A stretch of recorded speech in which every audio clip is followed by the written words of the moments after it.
and hope for the best. All right, here we Whatever. All right. Here we go.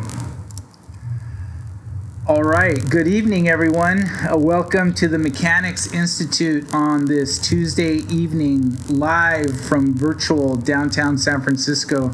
My name is Abel Talamantes, chess director of the Mechanics Institute, and with us tonight, as always, is FIDE Master Paul Whitehead, and we have joining us Mechanics Institute volunteer Tejas Mahesh. How's it going, guys? Hanging in there. And ready for a bloody evening around 7 and 8. Well, you know, no doubt about that. I mean, it can be exciting because it is the final two rounds of the Fred and Pat Maintz Memorial Tuesday Night Marathon. Fred and Pat Maintz were the directors of the Colty Chess Club in the mid-1980s. They directed it for about a decade in Campbell, California. That club, named after George Koltanowski, still exists today in almost the exact same area. Still doing Thursday nights, obviously not right now because of the public health crisis, but they basically got me started in chess, and they were big people for chess in the community where I grew up with, and we thought it would be good to honor them with a Tuesday night marathon memorial. So yeah, it's funny I don't remember the Maintzes at all, and I only met George Koltanowski once, I think. They're like ships passing in the night, you know. Yeah, and you know, Fred and Pat Maintz, it's kind of surprising because to me, when I was growing up and playing a lot of chess, I was in the San Jose area. You know, the usual suspects of organizers, Jim Hurt with Lyra, and then there was Francisco Sierra, did a lot of stuff in San Jose and Palo Alto. And to me, Fred and Pat Maintz were like just as much big people in chess because that's all I knew, right?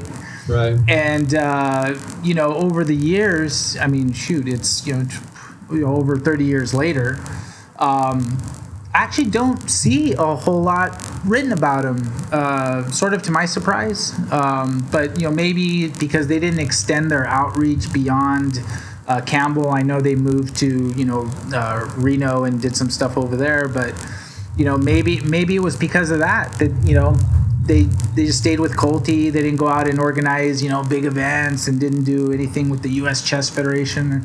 But it's too bad because they did make an impact on chess and on the people in the community, including myself. So it's interesting how different players have close relationships with different organizers. I mean, a lot of people have a special relationship with you and Judith, for example. Other players developed a special relationship with John Donaldson. And, I'm sure there are players that have special relationships with Goichberg or whoever that might be, in their area or somewhere. Yeah. For me, it was Mike Goodall, Alan Benson were the players, the organizers from my time. Berkeley crew. Yeah, the Berkeley crew. Yeah, and even for Tejas, right? It's like it makes an impact, and you probably, the organizers that you're used to. I know you're used to, Judith and I, for a while, but I mean, take it from me. 35 years later, it stays with you, and it definitely does. And one of the things that for me as an organizer and chess director and Judith has led an organization. She's doing a lot of stuff in U.S. chess, but I know that one of the things that I'm hopeful that me and Judith feel years later that kind of sort of people remember the people that were there when things went into chaos, and it's kind of like how I see what's going on with the events we're doing here online and have been doing since the COVID is, like I told you, Paul, I've always said that,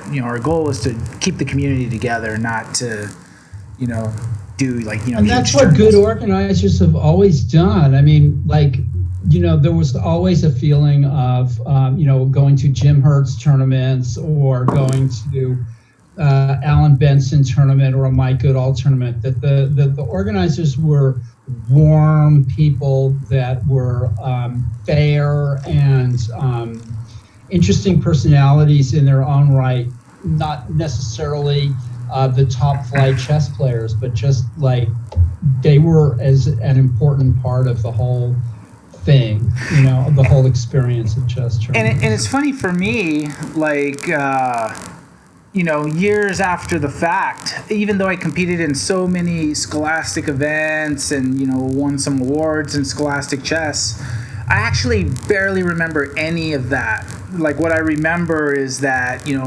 Fred and Pat were there every Thursday, and, they were really nice and helpful and, facilitators. And I think years later, that's the stuff that really stays, not the big trophy and all this nonsense, because none of that stuff matters even 2 years later,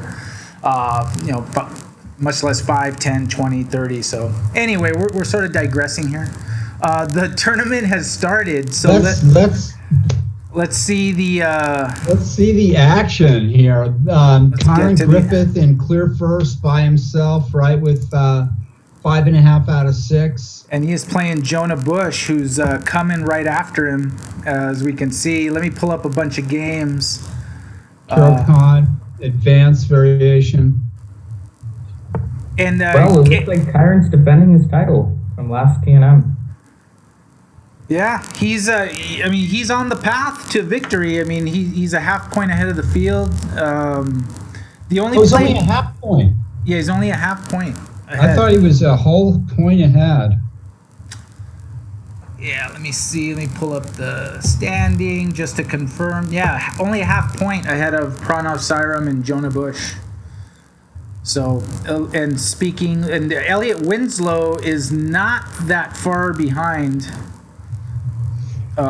We don't know where Elliot is at the moment, actually. Let me pull up Chess Pilot.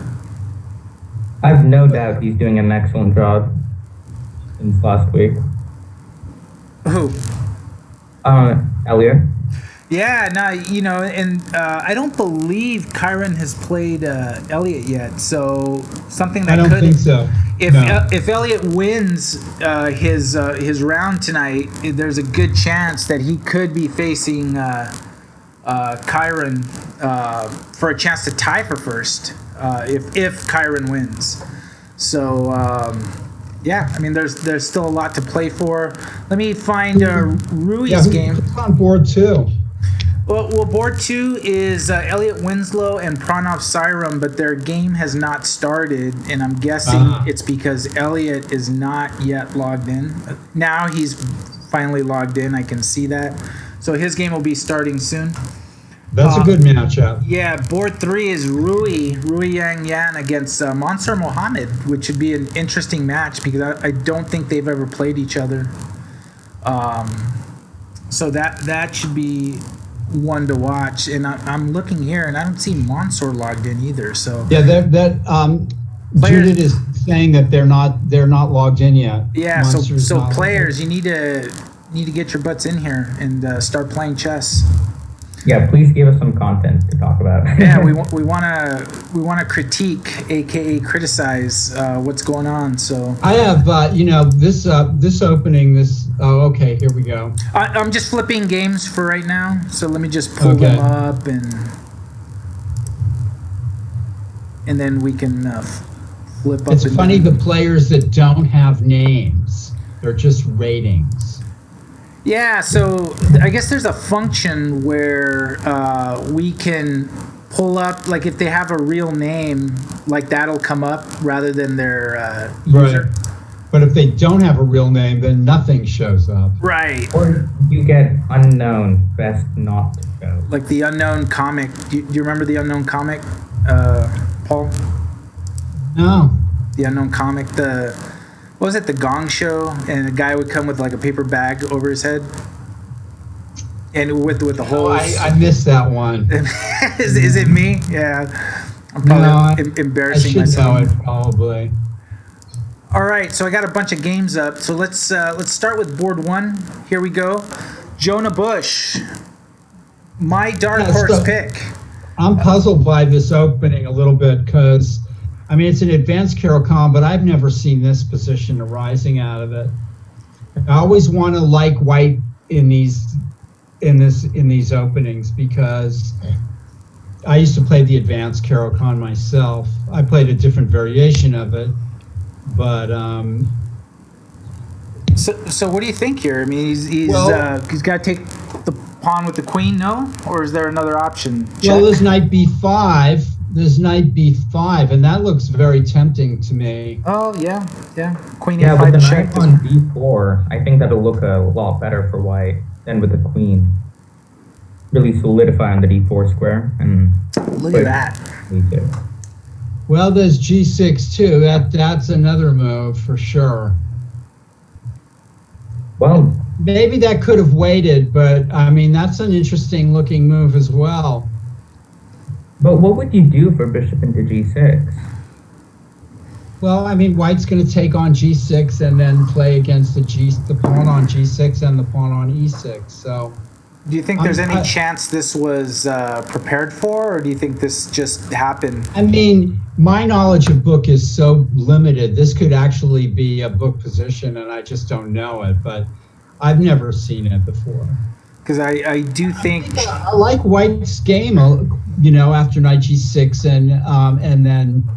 and then knight b5 again, or something like that. Just superficially, it's appealing.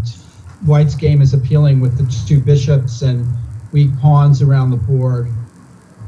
I mean, there's obviously a lot going on here, but it's my kind of position with white. And you got to admire this. Good. You got to admire the style of Jonah in trying to just create some chaos and opportunities rather than take the opportunity he's been given here and Yeah, I mean, the thing is not to play too quickly and make superficial decisions. I mean, that's going to, against somebody like Chiron, that's just going to get you into trouble. You have to, you playing a player of Chiron's strength, you have to be sure of your moves. And you have one or two careless moves and it's going to be all over. And we want to give a special decisions to be made. You better be careful. We want to give special props to Chief Tournament Director Judith Starre, who manually pairs each game of the Tuesday Night Marathon here and starts them on chess.com. And so she's working hard behind the scenes, so big props to her. We're going to move on to board two and see I am Elliot Winslow taking on and this was Pranav drew Chiron last round, right? Yeah, and it was a pretty interesting game. Yeah, it was a good solid game. He's no slouch. He is no slouch. Hey, Tejas, have you played? Yes, I actually have played against Pranav. Yeah. I fared so wonderfully, put it that way. And for those viewers that don't know, Tejas here, he looks young, but he's around 2,000 plus strength and rising, so he knows of what he speaks. Well, and we have a typical Noddorfy kind of, opening here, Sicilian. I've gotten kind of bored with these positions. I've seen them just over and over and over again, and they don't interest me that much. You want people to really, mix it up. I mean, should we invite Paul Morphy to the tournament? But yeah, let's invite Paul Morphy. Yeah, I mean, there's some different plans available. It looks like knight b6 might be an interesting move here. It was kind of occurring to me to play knight d4. And black looks like he's got a decent game. It's a typical Sicilian. So let me move on to the top board in the under 1600 section. So Pranav Pradeep, who is by far ahead. I mean, he's got 5 out of 6. He's a point and a half ahead of the field, but he is being challenged right now by Mike Hilliard. Mike Hilliard. Mechanics Institute trustee and chess committee member. And a student of Paul Whitehead. Well, it's an interesting game. I mean, White's bishop at b5 is a little bizarre because I don't think White wants to take on c6 with that bishop. So it looks like the chances are kind of about even. Both players are well developed here. Bishop e8 was a good move on Black's part, I think, on the last move. Why would you think so? Well, I mean, White was kind of threatening knight takes d7. And Right. d7. But also that would give White the two bishops. And so I think Black's got a reasonable game here. So I'm going to switch back to board one to check on that progress here. This is the position as we have it. This is Jonah Bush against FIDE master Kyron Griffith. And I want to take the opportunity right now. So if you are watching us on Twitch, if you scroll down, you will see the donate button. I want to set a goal tonight because one of the things we're doing is we're trying to raise money for Scholastic Chess. We are providing free chess enrichment programs in some San Francisco public schools. Completely free, all funded through the generous donations of individuals. And I have a goal in this final 2 rounds of the Tuesday Night Marathon tonight, before we are done. I would love to see $100 raised to help provide a coach virtually in these schools. We have the coaches. We've been doing online instruction. That is not a problem. We're looking to expand our scope in public schools, especially this semester, because the kids really need it the most, because everyone's at home doing school at home. You got to give them the enrichment or the kids are going to go nuts, and so are the parents. So I have this goal, $100, $5, $10. If you can donate, have this be the day. I want to see if we can hit $100 before the day is out. So I'll be yakking about this throughout the evening, but if you can find it in you to give, let's do it. Let's see if we can do it. The Mechanics Institute telethon. It's the telethon, final round of the TNM. We should make this a thing. In the final round, we're raising the money. You know, we raised $10 last week, and this is new because we just incorporated the donate button. But let's set big goals. I said, all right, $100. Let's see if we can do it. So, all right. So where are we at here? Has Jonah? Yeah, I'm not. White's played maybe a little too simply. I don't know. With maybe knight b5 was better than taking on d4 with the queen. If all these pieces, if White trades the light scored bishop, it's going to be hard to get into e6 and g6. Yeah, that is a problem. I was rather considering queen f4 for that reason. At least, I mean, there could be ideas where you could play bishop d3 and bishop into d6. Or maybe knight b5 and knight d4, put pressure on e6. Or even knight d6. Black would have ideas of his own, I'm sure, like, queen b8, pressuring the e5 pawn or something. Also, a black knight at f5 is gonna cover things pretty well for Black. I don't know. I mean, so far it's still a game. So let's see what happens. I would say. It's impossible for us to get to with the coverage that we're doing to get too involved. Here, let me move to this game. This is Theo Biasas White playing Adam Mercado, who is a mechanics regular player, provides a lot of action in his chess. Right. What do we see in here? Some complicated bishop to b. Looks like a variation that I used to play with. I think Black's pawn is badly placed on h5. And the g5 square, doesn't it? Yeah. Very juicy. So Maybe on that. White can go back. No, but I mean, if Maybe you white can just go quickly back to b1.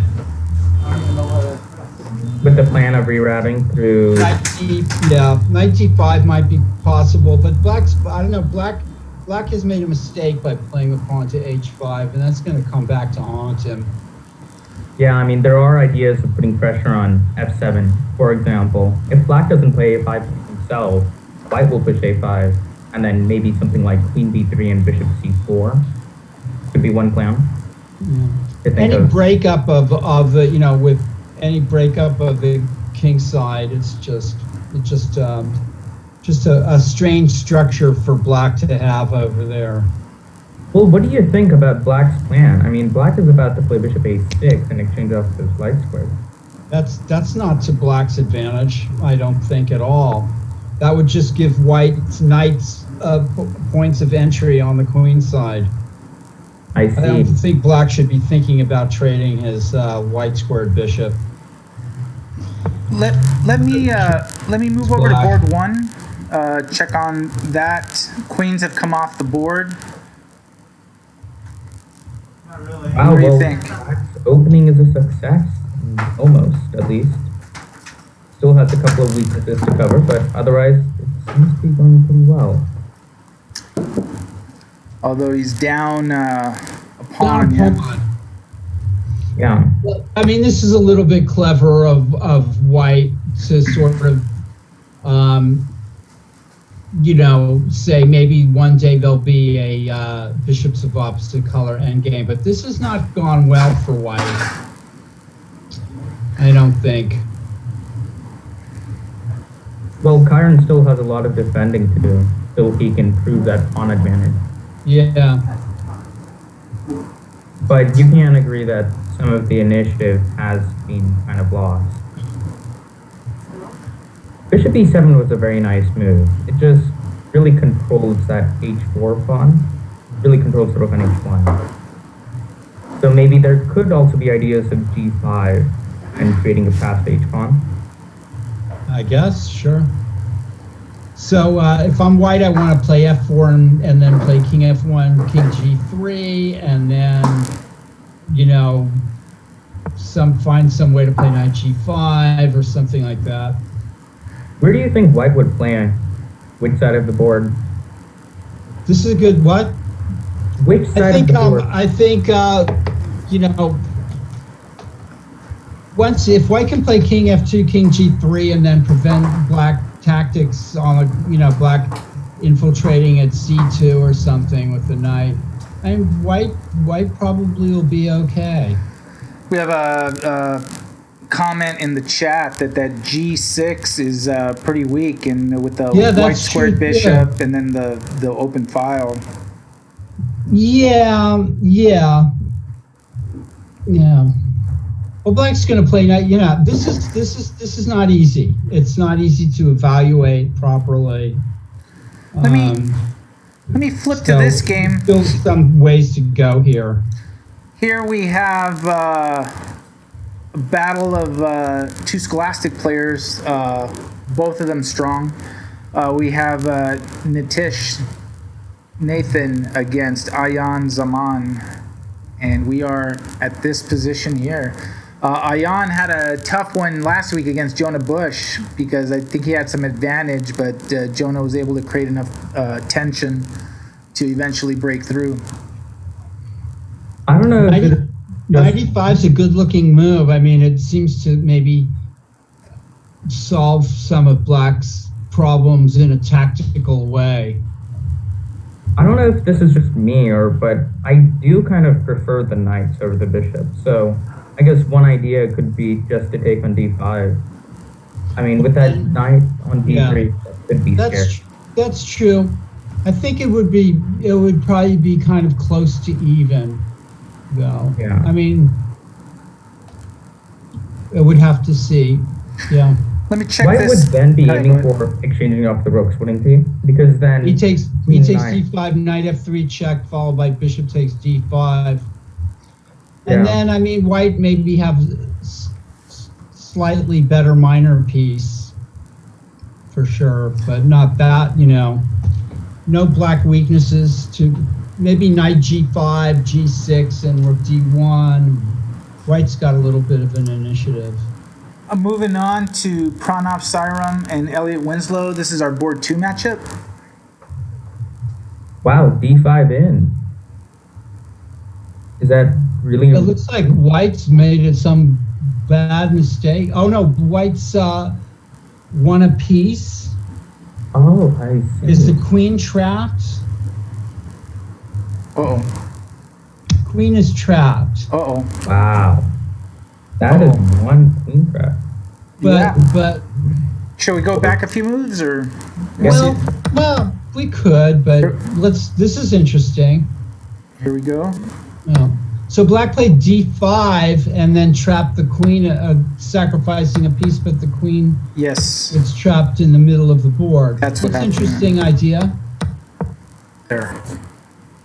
Yeah. Yeah. Wow. So. But white can return the piece with queen c4. Yeah. For example. Oh yeah. Is there anything? Oh yeah. I think that might be the right move. I mean, unless white's willing to, play a queen against a rook. I mean, white might be thinking of playing queen takes d8 here. But Well, queen takes. I don't think that resulting position would be so good for white.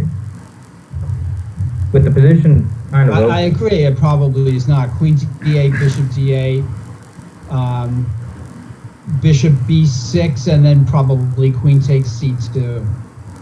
That's not something that white wants to do, I don't think. Let me go back to. Yeah, go ahead. No, I was going to say that rook a c1 does skewer the queen to the rook on c8. The queen takes c2 is not a possibility. Oh, I see. So queen d8, bishop d8, bishop b6. Queen e7. Yeah, queen e7. So. I mean, not the best way to play, but kind of do need to get your pieces defended. So we have a comment in the chat. We sort of promised that we were going to get Paul a headset. We haven't done that yet, and it's not for lack of trying. Judith is willing to fall on the sword and blame herself, but we didn't get that order processed. Paul did let us know.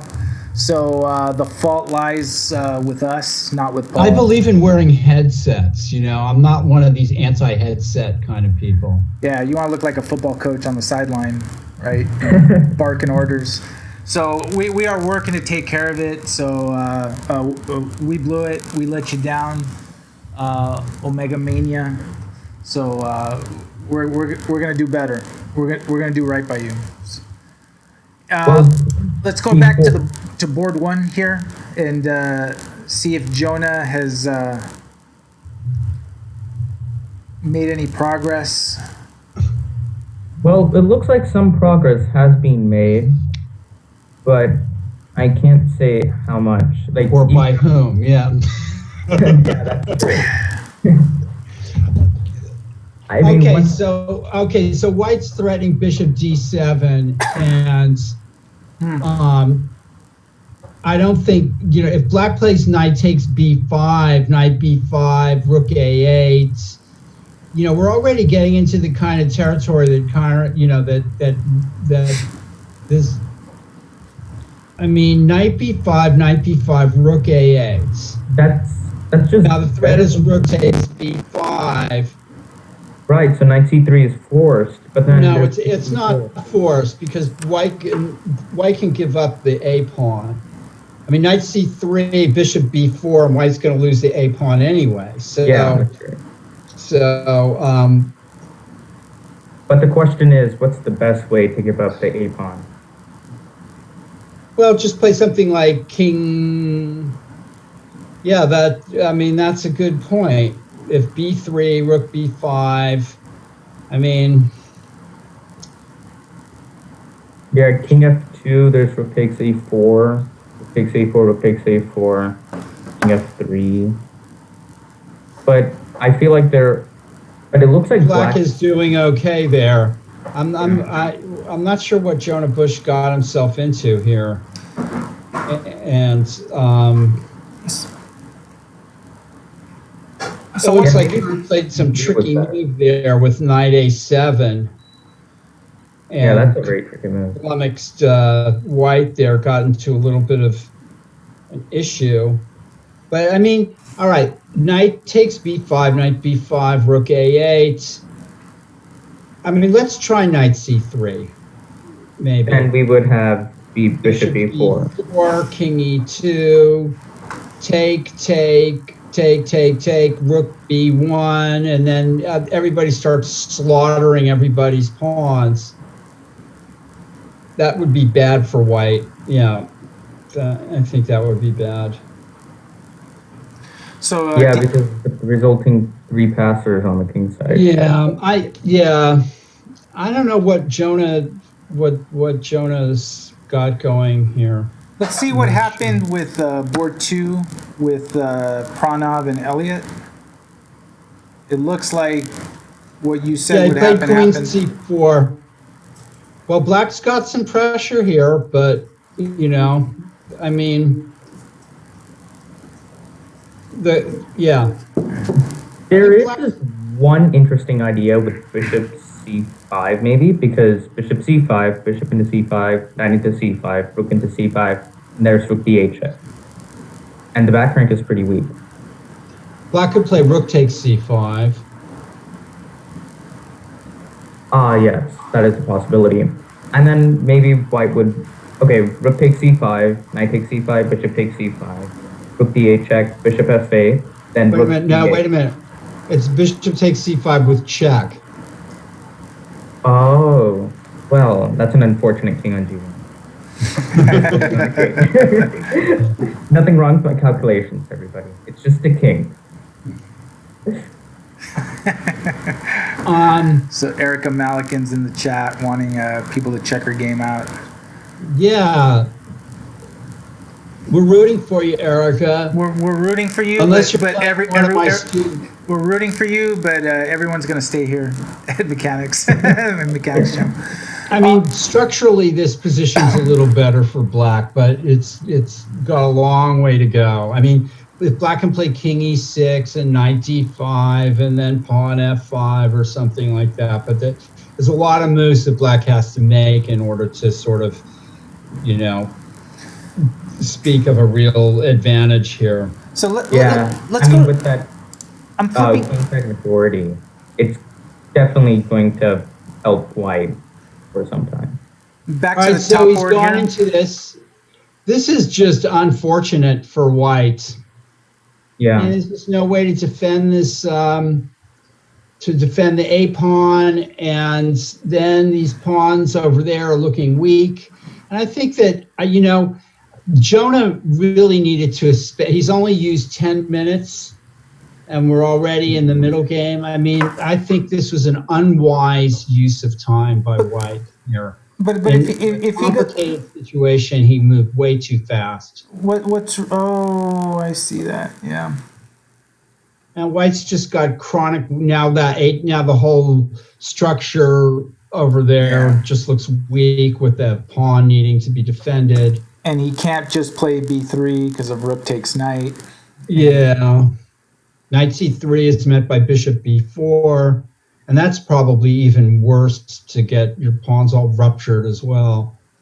Yeah, but the rook ending has to be his savior in a way.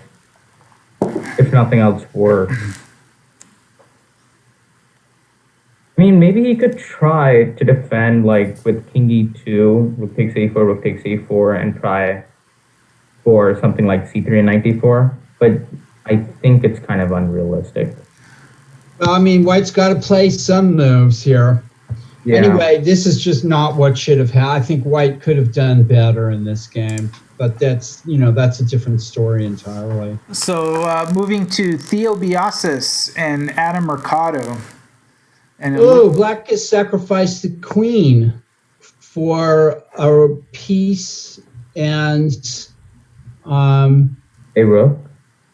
Yeah, I'm just.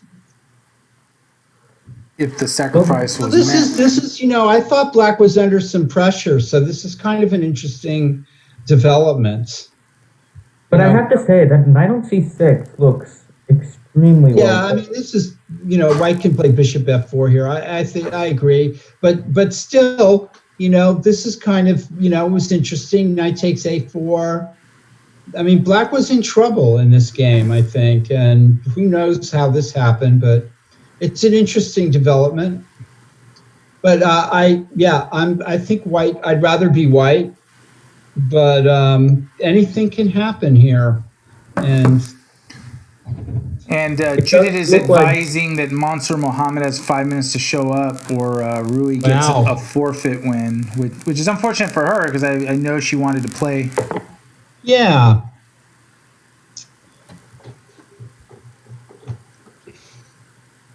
Bishop e3. That's an interesting decision. I mean, aren't you giving up the b2 pawn? Well, I mean, White has to do something. Maybe bishop f4 was a little more on point. Yeah, because you could play bishop takes d6. So I'm not why did White not play bishop f4? I mean, unless it was a master. This is a good move. I mean, knight a1, is that the only move that saves the knight? That is quite a funny development there. Yeah. I just like how the knight went to a1. It went back to b3 with hopes, but now the dreams are just crushed. Just gotta go back to a1. Well, Black can play bishop c3 here as well. There's still moves. I mean, Black's still fighting. Then, yeah. I don't know. I mean, this got a little bit strange. Somehow you don't think this should work for Black.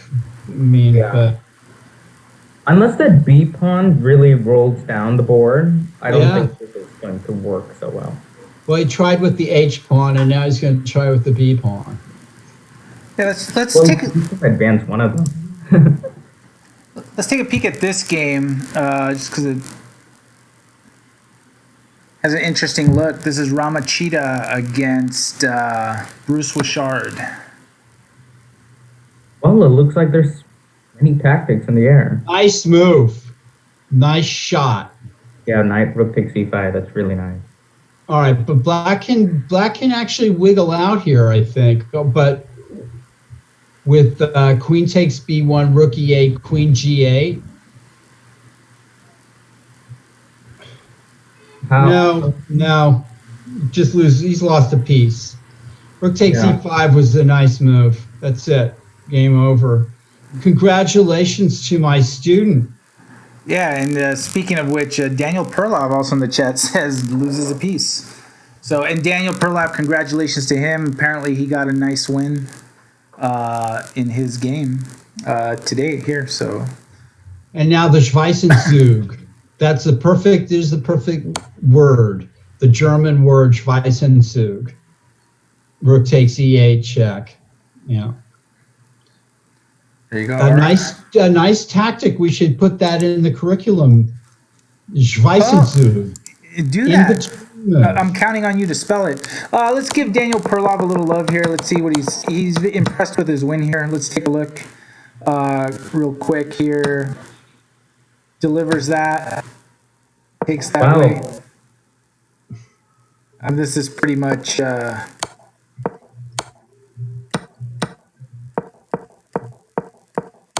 Oops. There we go. There it is. Congratulations, Daniel. Congratulations, Mr. Perlov. All right, let's... that was against Carlson, huh? Who is that against? Probably not Carlson. That was against Carlson or Caruana? That was a Wentao Wu against Wentao Wu. And that's no easy win because I know Wentao has done well in some of our live events. Yeah, I know. That's true. So let's go back and check out board one. I know this was pretty tough for Jonah, and it looks like that's how it played out. He lost a piece. Yeah. There's still one last. This is really poor time management on White's part. Yeah. Yeah, we play way too many blitz games. That is a problem. There's just no reason in a series. This is a slow game. You've got 35 minutes. Yeah, especially this time control. Right? It's just it's bad time management. In chess time is now a serious element of the game. It needs just as much attention as almost any other area of the game. Right. All right, let me go to Elliot Winslow here, since this game looks like we know where it's going. Yeah, so black is creeping his king in towards the center and trying to, it's got a long way to go. I mean, if Karpov is white, he's going to win with white. If Karpov is black, he's going to win with black here. So I got to take a look at this game. Yeah, it's pretty balanced. I mean, I think black's a little better, but. All right, make sense of this one. Well, here again, black. Okay, so black's counterattacking on this rook on e1. Black has no queen. Right. Yeah, that's been sacrificed earlier. Got a lot of stuff. Now black's probably going to play bishop a6. There, you got it. You called it. Wow. And then it'll be down a rook for a queen. But that's probably not going to be enough. So white can play bishop b3, knight b3, queen b3, bishop f1, king f1. That's got to be winning for white. Yeah, I think it's a minor. Black can play bishop f1. It doesn't matter. Yeah, with the weak king on h7, like I know the bishop's on c3, but the king on h7 is still a little bit weak. But he's going to grab that e4 pawn too. Well, black only has one rook for a queen, so. Oh no, I'm sorry. He has a yeah. What am I talking about here? Rooks, right? Yes, two rooks. Right, for a queen and a piece. It's an odd material balance. Yeah, that's what it is. You'll find them very common in blitz games, for sure. I mean, black has some potential there. I can see what Theo's trying to do. He's just trying to win material, but sometimes, maybe if white plays bishop takes c5, and then has a complete blockade on the queen side. Yeah, I think that would definitely favor white. We're gonna with the weak king. Tough though. Here we got Patrick Liu against Ashik Uzaman. And Kyron Griffith did win his game against Jonah Bush. Congratulations to Kyron. And we may Roy had a forfeit win. Got a forfeit win. Mansour did not show up. There's a chance we may even get Jonah Bush on. So when he comes on, we'll bring him on. Well, obviously black's in trouble here, but it has some counterplay down the D file. I believe we've seen that perhaps throughout the tournament that Ashik Uzaman is an has excellent technique in the endgame. So if he can somehow create some counterplay, I shouldn't be too surprised. But that would be very well played from his side. And he plays well with little time. It's like he's a natural. I mean, he's a good player. He's a natural chess player. He'd be a master if he had more time to spend on the game. I've noticed that for years now, that Ashik is a fine chess player and natural talents. And Konsaga is saying he can join whenever. Yeah, come on in. Come on down. The next contestant on The Price is Right. Right, yeah. How much have we collected on that $100? I think we're still $100 away from meeting our goal, but we're going to keep plugging it because we want to get there. We're doing it for the kids. How can you say no? Right? Can you look Tejas in the face and tell him no? It's gonna be hard. No, Tejas, I can't. Paul, you broke my heart. All right. Here we have. Yeah. Jonah Bush has joined Jonah. us. Hey, Paul. Hey, Paul. Hey, Tejas. It looks like you had something out of the opening there. In your game. Let me turn off the.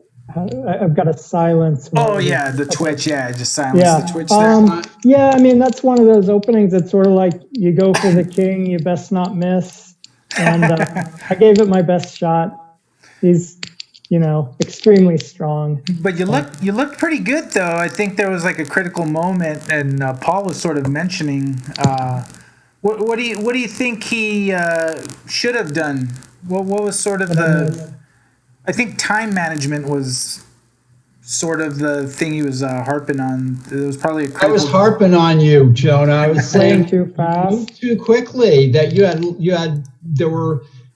it looked to me like you really had a shot at it if you put in a little more shoe leather, and because there was plenty of time in this game for you to figure some stuff out of the opening. Yep. Where maybe you could have done better. So, did you see any shots for me there? No, not really, not directly, but maybe before this place, there was a possibility of playing knight b5. Your decision, you made some good decisions, like playing maybe pawn g6, but even that was played very quickly. Well, that was prep. Was it prep? We actually were debating whether this was probably prep because did you see that he played Caro-Kann last week and then do that? Yeah, I was hoping he would play it because I mean he's played a lot of different things, so I wasn't sure, but he's on a roll with Caro-Kann beating everybody, so I thought I'd prep for it. So is this a book position? Yeah, it's been played hundreds of times by masters. But, they see things in it that I don't once I get past the first 10, 12 moves. Yeah. No, but I mean, which part was played hundreds of times by grandmasters? Even, so up to the point of pushing that G6. Yeah, I mean, this is a, the G5, G6 is a side line of this attack, but it's got a good record. I tried to find something I thought maybe you hadn't seen before. Right. And, you get grandmasters beating other grandmasters out of this position, but you can't find A players beating. Well, okay, so what about knight b5 here instead of queen d4, maybe? Yeah, that gets played some of the time. Okay. Maybe not from that position, but in this opening. That's one of the alternatives. Yeah, okay, so I'm learning something. I mean, I didn't realize we were actually still in book. Kind of surprises me. Well, I mean, chess.com wasn't that bad. I mean, queen takes d4, knight e7, bishop g5, and then maybe you could have tried queen f4 instead of bishop b5. That way your bishop could go to d3 and try to target g6. Yeah, I was trying to get a bishop or the queen on d3, targeting g6 would have been nice to get in. Yeah, maybe bishop b5 is not the right move. Yeah, bishop b5 is dramatic, but queen f4 I think was something that could have been queen away. That would have been a possibility. But yeah, I mean, I've just been looking at the games. Chess.com has all the master games, and that's kind of why I think I've been punching over my weight in this tournament, is just a lot of prep. Yeah. I've done well in the first rounds, and then the second round where I'm. And Kyron's in the keep going. What was happening after this? Kyron's in the chat saying the prep was good. That he hadn't seen G6 before. Yeah. Yeah. So F4. Okay. That looks good. Then what? All right. Now somewhere around here you got snookered, right? Let me Let me see. How about going back to D3 now? Bishop D3 here. Yeah. Oh, here, this. Yeah, 'cause I guess Bishop D3, and you're putting pressure on G6, and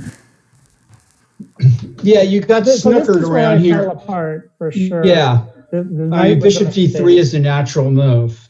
so Kyron's saying if Bishop D3, he was going to play B5. Right. And then maybe Rook G1 or something like that. Yeah, I mean he's Oh, still no. attacking Bishop H4 check. So Yeah. Well, maybe then pawn to B3. I don't know. I mean, something else other than losing a pawn at B5. yeah, and then I couldn't even figure out how to cut my losses to a pawn. I moved too fast and didn't see swinging. Yeah, that's what I was thinking. That you were there was no rush. Right. And these positions are very critical. They look like they're simple, but actually every move is vitally important. So Well, I had to rush to come chat with you guys.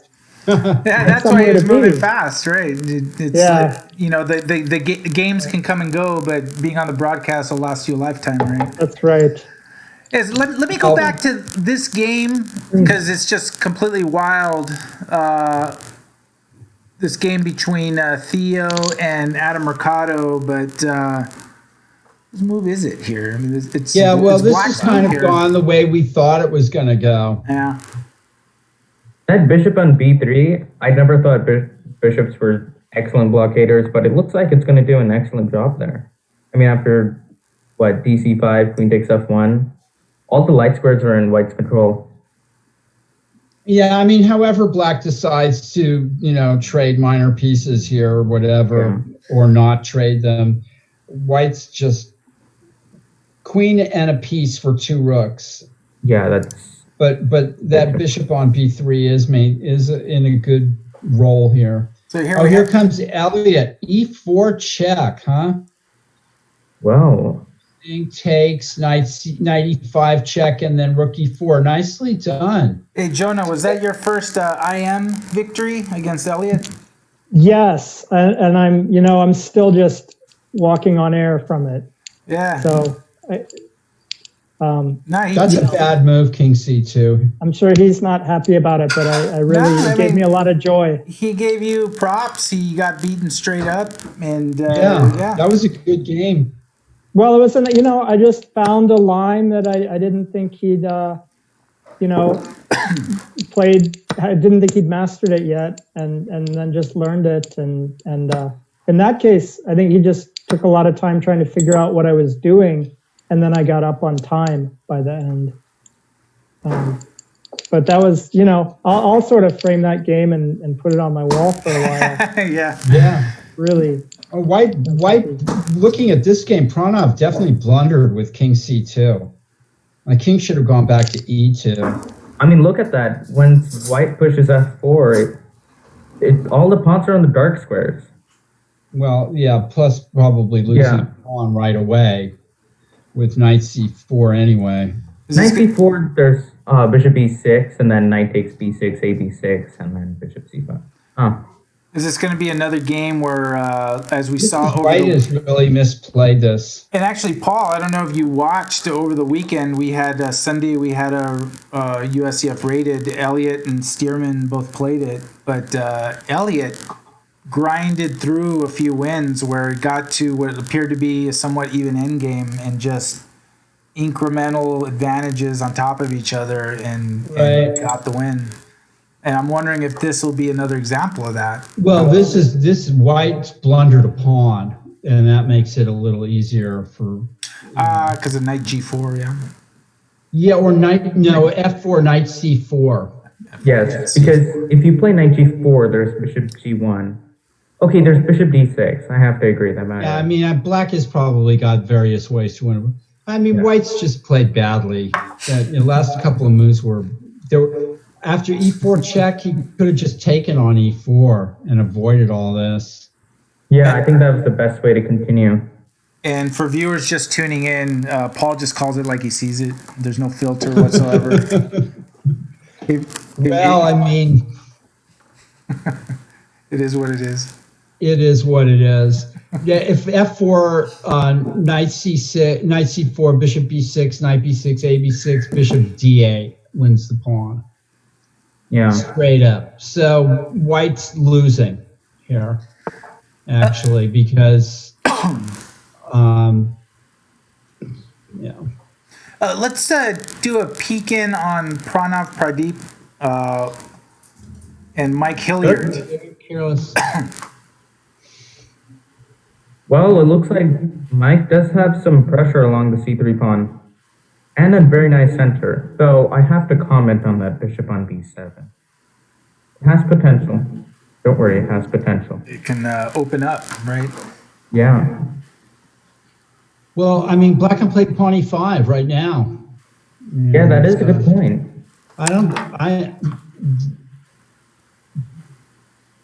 This is a very sharp position and could very well be in black's advantage. If he can get d4 in. Like pawn e5, knight f3, it's possible to even play d4 right then and there.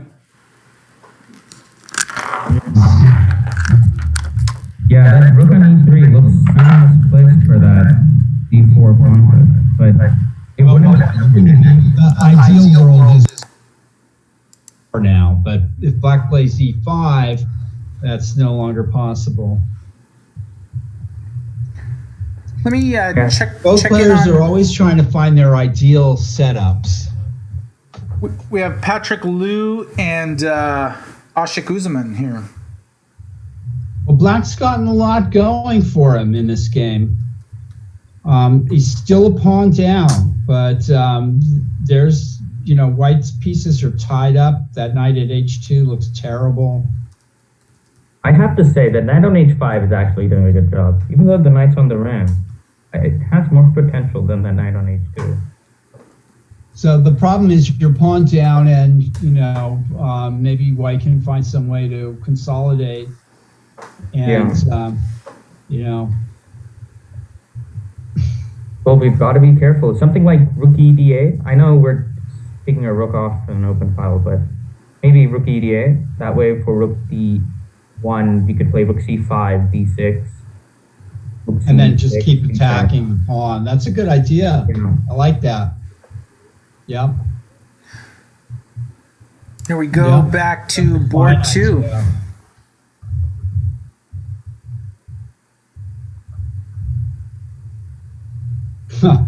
Yeah, it was actually, I kind of passed over this move, but I think white can't play bishop g7, knight a5, bishop g7, pawn f6, and I mean, isn't the bishop trapped?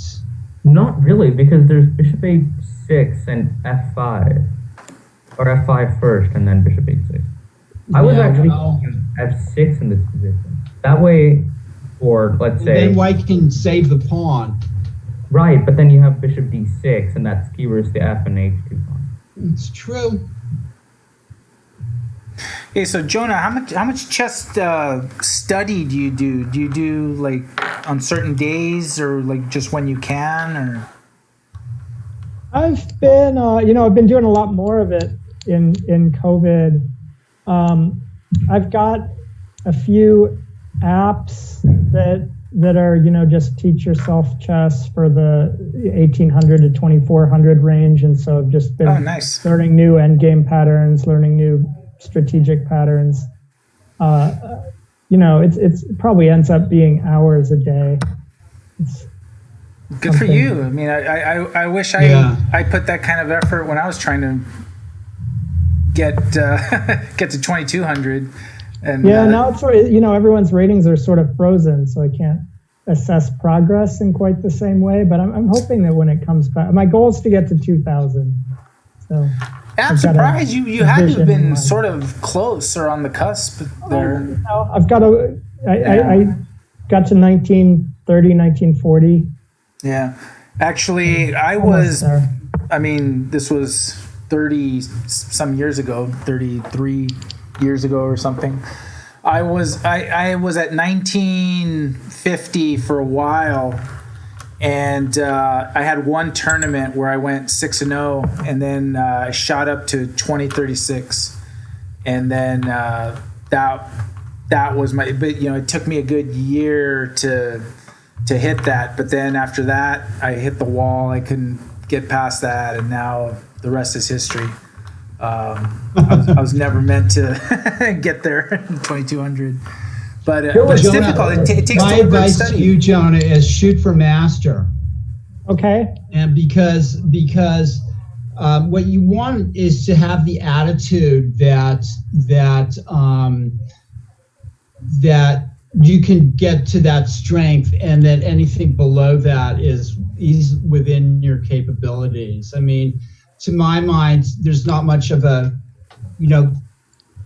it's the between the expert and the A player. It's just kind of it's all numerical, but still, I think that there's a leap of understanding over the 2200, 2250 range, and that's where you should try to be aiming for, I think. And also, what do you think is? It gives you the mindset that you can beat masters, and that's the mindset that you want to have. Yeah, I like that.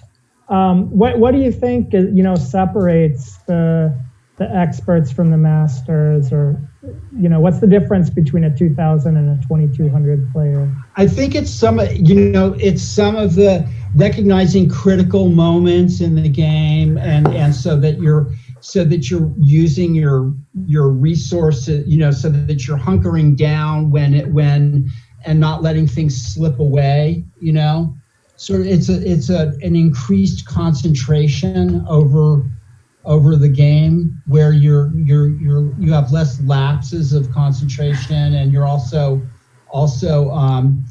it can be psychological. Like I'm saying, a big obstacle to many players is I'm playing somebody who's 2300 and I can't beat them.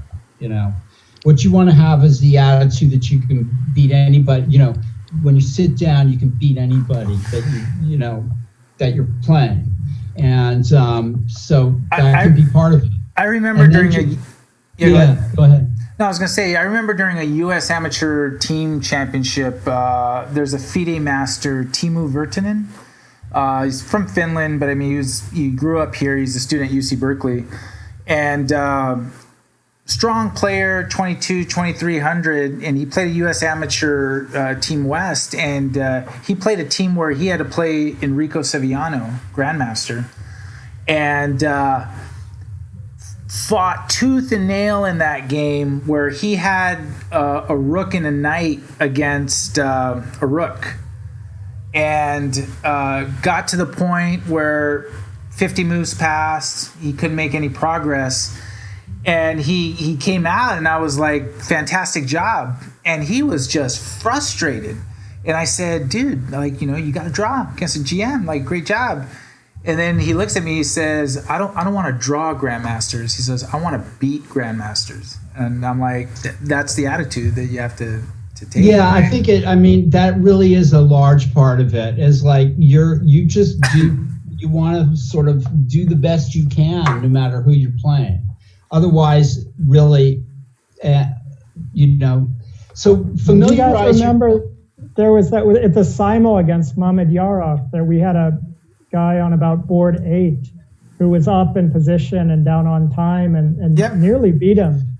Well, and he had a draw.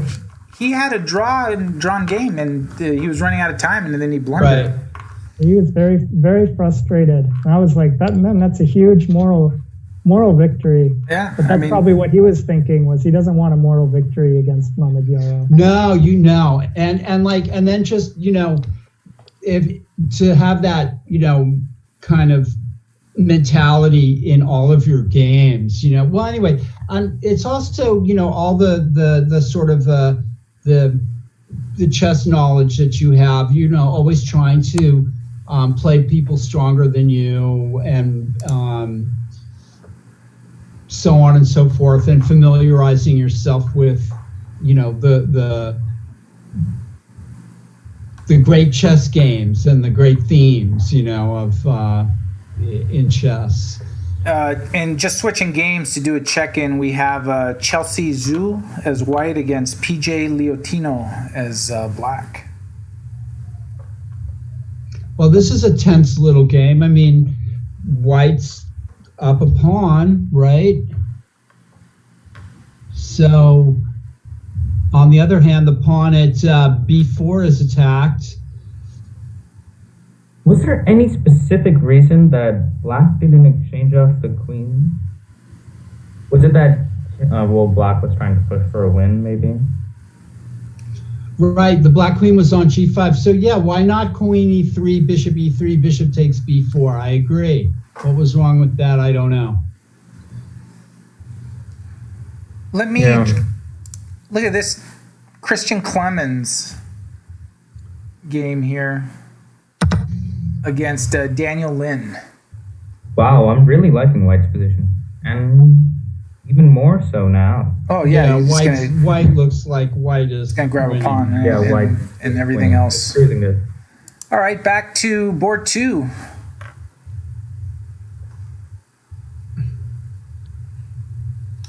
So will time be a factor here for Pranav? He's got 3.5 minutes to Elliot's 11.5. What's the problem with knight takes h2? Is it king e2, knight g4, and king f3 maybe? And h5. I think black is just winning here. I think, f6 is a nice looking move too. I mean, black has just kind of got white in a grip here. Well, that's a really nice conversion. Okay, so 14 Rabbits and I are thinking along the same lines. Well, you're both FIDE masters, so it would make sense. Jonah, just try to keep your feet on the ground. Look at the most straightforward, every position, try to look at the most straightforward continuations, threats and just simple tactics. John Grief, international master, his favorite thing to say was just always look at those 1 and 2 move tactics, just keep on, so that you're always, on point, so to speak, where you're not overlooking the obvious. And,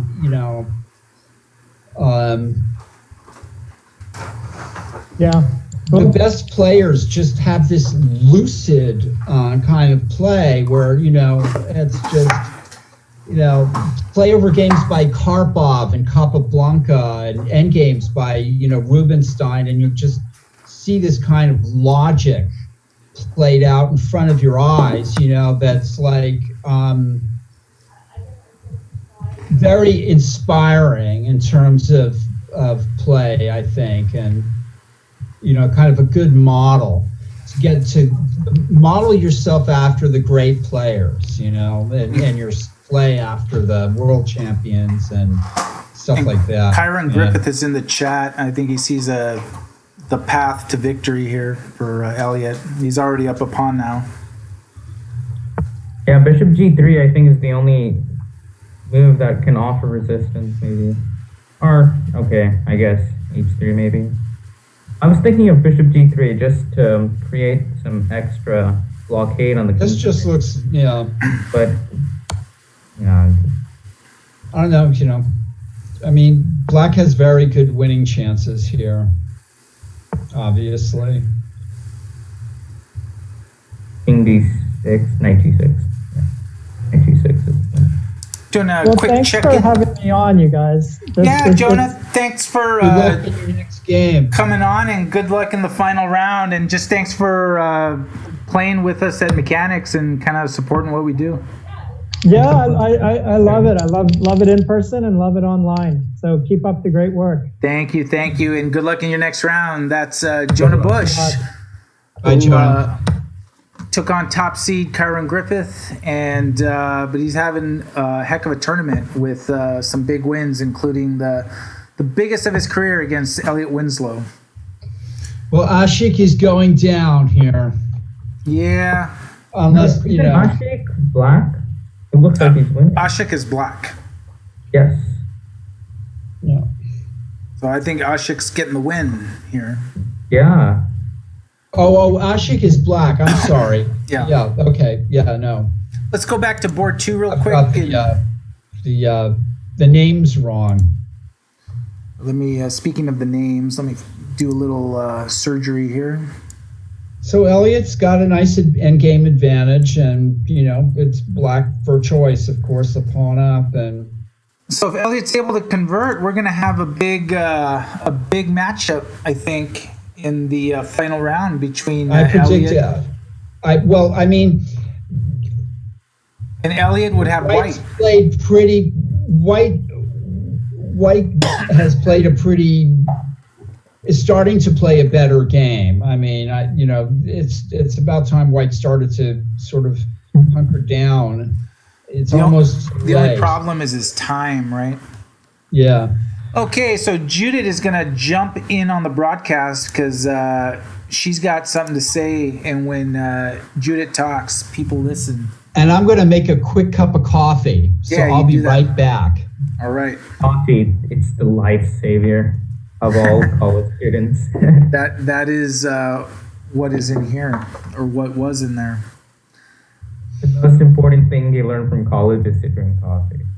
In college. No doubt. You in college? No, I'm not. Yeah, you're far and away from Yeah. college. Just 3 more years. I need those Just years. 3 more years. Yeah. And Kyron Griffith is in the chat saying that it's possible that Pranav may be able to hold this position. Well, it would be a very difficult task too. So I would be interested to see if he can hold it. Hey, Judith. Hi guys. How's How are it you? going? Doing Hello. good. Good. So the under 1600 section is done, and I paired, and I mean I know why, but the full point buy goes to Pranav, and it's because everyone else got a full point buy or a forfeit win. And it's his So turn. I can force it to exchange the full point buy with the forfeit win, but it's not per rules, and he's the only one who didn't get a buy yet, so he will have to take a full point buy this round and essentially winning the section by 7 out of 8. So it looks like extreme favoritism, except it's not. is what you're Except trying it's to not, say. and I double checked it and triple checked it, and that's life. So What can that's you the do? unfortunate truth. The other thing is there will be a player getting a full point buy in the upper section, so he will get a game, but in the tournament it will be different. That's how it is. Yeah. How is everything otherwise? Have we had a lot of help desk? No, I just Rui checking in whether Mansoor showed up or not, and Yeah, that was kind of a tough one for her. yeah, so he knows he'll just have to come back at 8. So yeah. So anyway, I'm gonna post the pairings. I just wanted to explain to everyone, and once you guys see the pairings, you will be surprised. But that's life. Yeah. So Pranav Pradeep, who is he was a point and a half ahead before this round, will be getting the buy, full point buy in the final round. But that's because of the number of players. Simply put, it's just his turn to get the buy, and he's played everyone else. Yes, and I think it's safe to say that we are going to make slight adjustment in the sectioning of this tournament. Yep. So from September onwards, instead of under 1600, it will be under 1800 and 1800 plus. So that hopefully will help a little bit with the distribution and still keep the 200 points play up. Limitation. Okay. Anyway, I'm going, doing my work, posting the pairings and everything. Just wanted to explain you guys this. Okay. Thank you, Judith. All right. Bye, guys. And Judith Starre is the Chief Tournament Director, Chair of the Clubs Committee, General Manager of Youth Outreach and Events.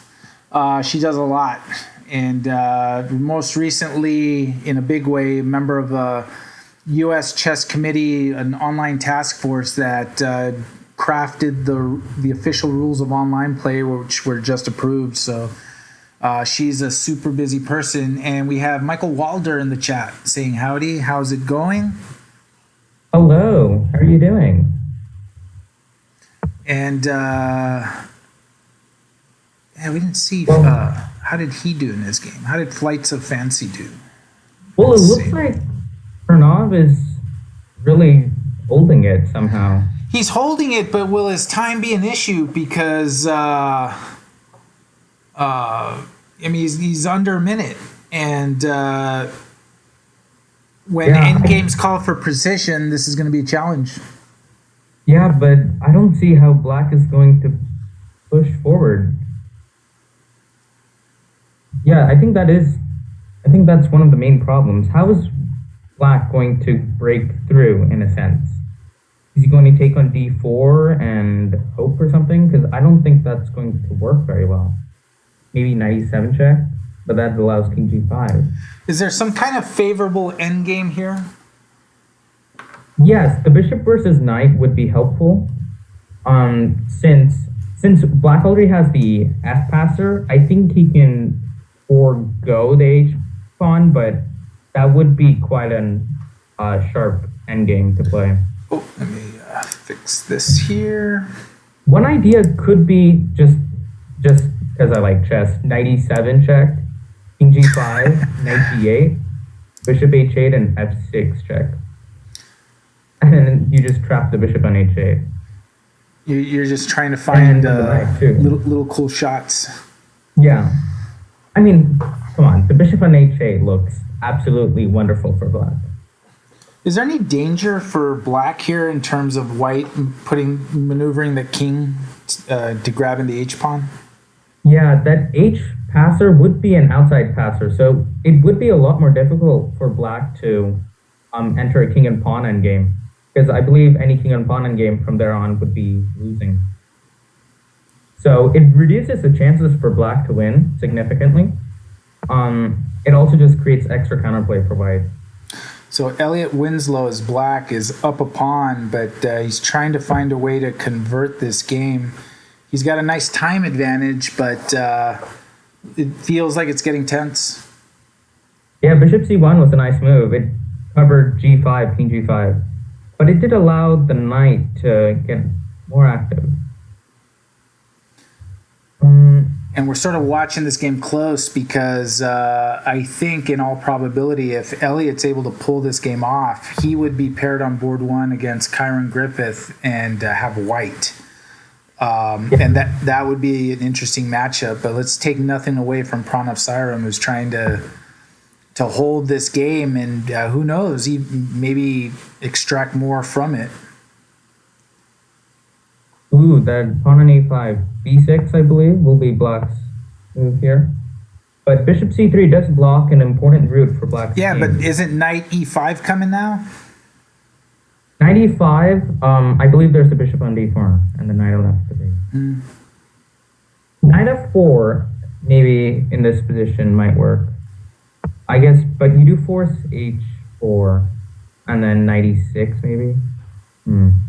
King c6, trying b6, and cb5, king b5, king b4. That's a nice plan. Oh, look at that. Yeah, king f6 is the only problem. Wow, this is a really tough game. Yeah, now it feels like all of a sudden Black's really got to really work for it, right? Yeah.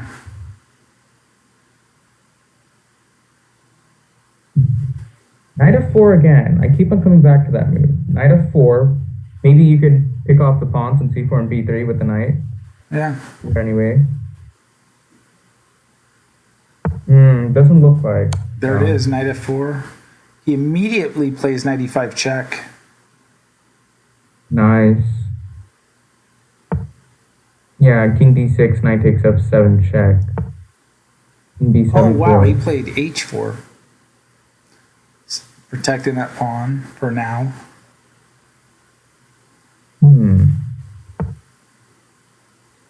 Maybe there's something with 92 Look at that move. Or 92. 96, I guess. That also works.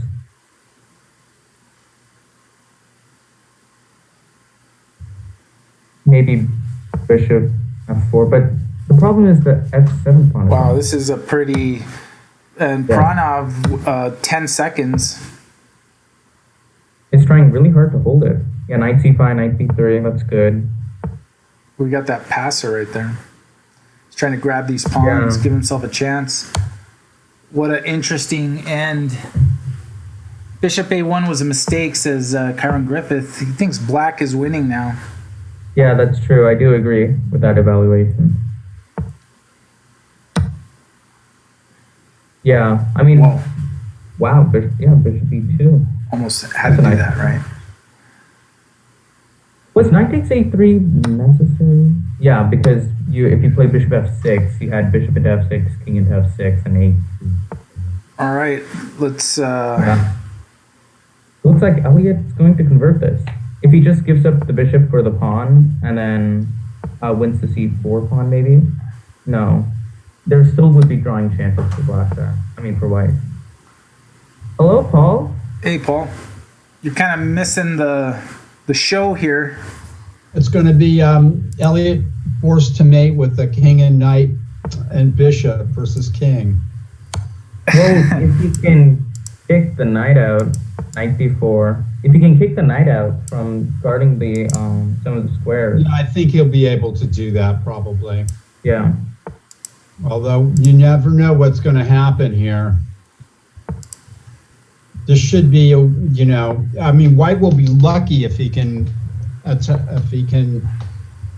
get that.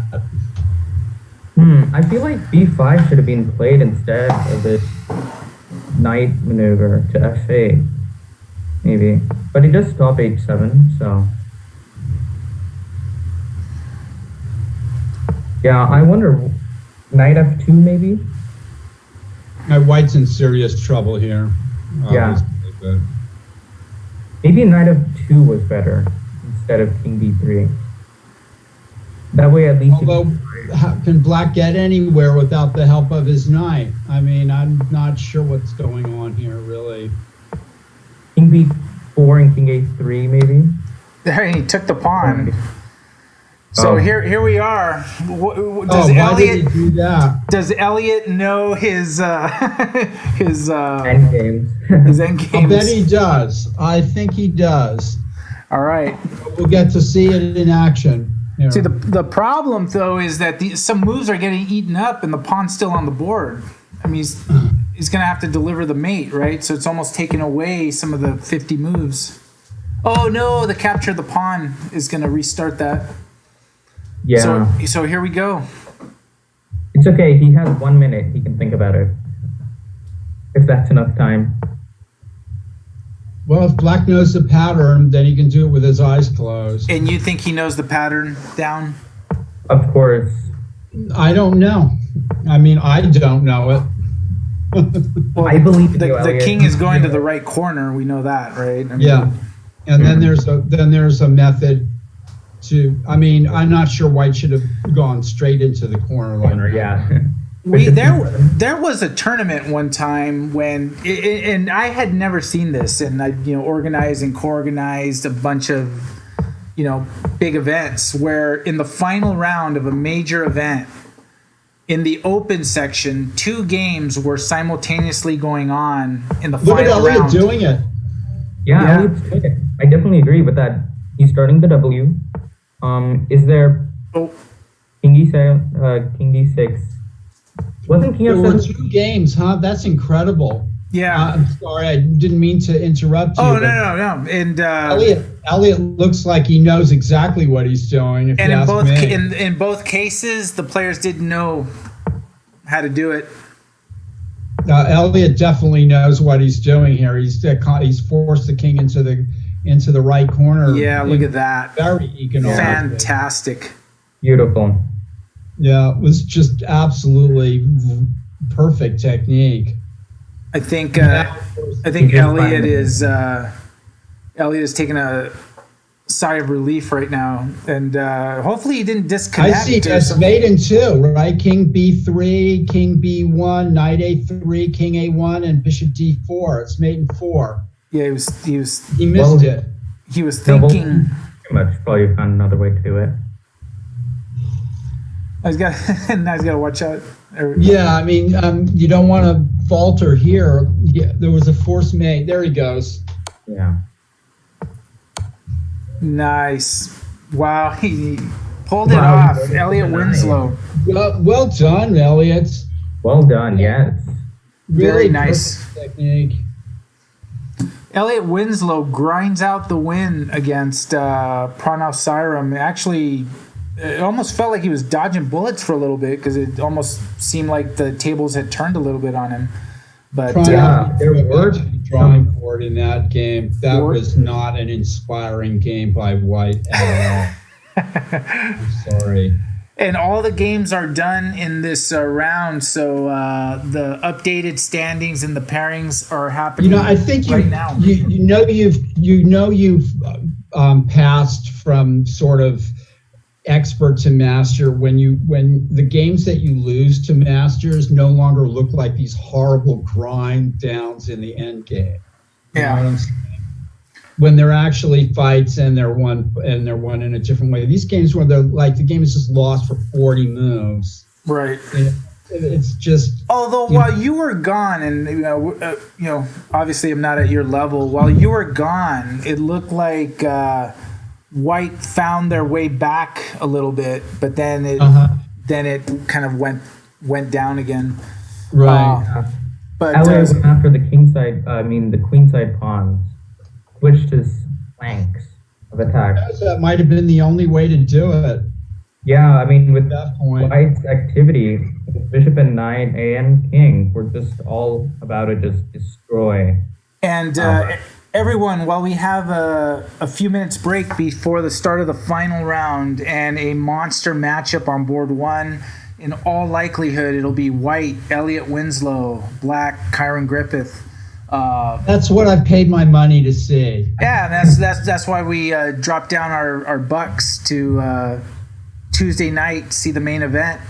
If you are listening as you're watching our Twitch broadcast before the start of the final round, I want to make an appeal. I have a goal that if you scroll down, if you're watching on Twitch, hit that donate button, contribute whatever you can. We have a goal. We're trying to raise $100. We're trying to provide free chess instruction virtually in San Francisco public schools. We already provided in 20 San Francisco public schools for free. We're going to be continuing the free programming all online, but what we're trying to do is provide more schools with virtual programming. So while we have both fee-for-service schools, we do raise money to provide free instruction in schools. And we're trying to expand our outreach, especially now because kids are doing school virtually. It's really difficult. I've talked to teachers. It is a big challenge. Providing enrichment opportunities for these kids is going to be a really important thing because it's a challenge just doing school at home. I think providing a continuity for the enrichment programming is a really important thing. So if you can give and contribute, I would love to raise $100 on this broadcast. So if no game for Pranav in the final round. So there is a teacher that's kind of watching our broadcast. And even teachers, like this is kind of an outlet for you probably tuning into the Tuesday night marathon. I'm sure it is difficult and so it is so for the students as well. So if you can just scroll down, hit that donate button, help mechanics out, help us, help the kids. We got coaches ready to go. It's good for the coaches, gives them work. But we would love to extend our outreach and provide virtual enrichment programming in more schools. Absolutely. And I got to tip my hat to there's some great foundations that have contributed. Hey, we got Elliot Winslow with us. We're gonna take a pause because we got to ask you about that final round, the final game of the last round. Nicely done, Elliot. It wasn't the last round. We haven't played the last round yet. Oh, the final game of the previous round. Okay, okay. Yeah. Where are we here? What is this? Nicely done, Elliot. We just, we sat back and just was like, you knew this one. You had that one cold. Yeah, congratulations, Elliot. Oh, thank you. I actually, just before the game started, I was fumbling around what this guy plays. I finally, I have a habit. I set up what I'm supposed to look at, and then I immediately get completely distracted. And so you're black against Chiron. What are you going to play? do I have black against Chiron? That's what Judith's saying. And just give a quick shout out. We apparently had a contribution, so thank you for supporting the kids, supporting the Mechanics Institute. Hey, Elliot, was there ever a point in that ending where it felt like something sort of was on the verge of slipping away? Because you looked like you had... At some point, I wasn't sure. I thought he could try to move his knight and get in B4 and keep things wholesome before he even lost the A pawn. But actually, I missed a whole chunk of that endgame because I was getting some coffee. But I saw the final. Here, take mine. I saw the final roundup of the White King. Nicely done. This is what we were looking at, and we thought you'll see it soon. Do I have to have Twitch open to see it? No. Yeah. And then mute the Twitch. I should mute Twitch because I can hear you right straight up. Okay. So Twitch mechanics, coming right up, sir. And then you'll see the position. It was around this time. Get an advertisement first. He's gonna go through an ad. Okay, so how do I shut the sound down? On the Twitch screen itself, you'll see a volume. Yeah, the little volume knob on Twitch. On the Twitch screen itself, you'll see a volume. Yeah, the little volume knob on Twitch. We were worried about you there, Elliot, for a little bit. Okay, got it. So I should be able to hear you straight up. So this position, of course, you have it as white from White's point of view, so I'm completely confused. Yeah, this felt like it might be getting away. Here we go. I'm threatening his H pawn. Yeah, so H4 was 4. Yeah, he could have pushed forward. That would have been more interesting. But then I saw he's got a problem here. Suddenly my A pawn is a monster. Bishop B2 after I go to A3. This is not working right for him. And actually, Kyron Griffith was saying here that Bishop A1 was a mistake for Pranav. I didn't think it made sense. Just gave me it didn't make sense. You could have taken with, well, where could he move his bishop once again? He had so little time left. He went in crazy PSAC mode, which didn't work because I actually know half the thing about bishop and knight. And then he didn't have to head straight into the wrong colored corner he went to the right corner at first. I know, but he didn't have to run there willingly, right? Oh, well, there was that, but it was going to happen anyway, I suppose. Okay, and Elliot wants you to reveal your opening prep right now. And I just played my opening prep. And Elliot, your game will start at 8:05, and Chiron has agreed to that. So that's nice. Okay, and I am playing Chiron, huh? Yes. Don't worry, you've got 5 minutes of prep. No pressure. I have what? 5 minutes of prep. Don't worry. There's no pressure. Except I won't because I'm sitting here talking. This looks like it's just a winning game.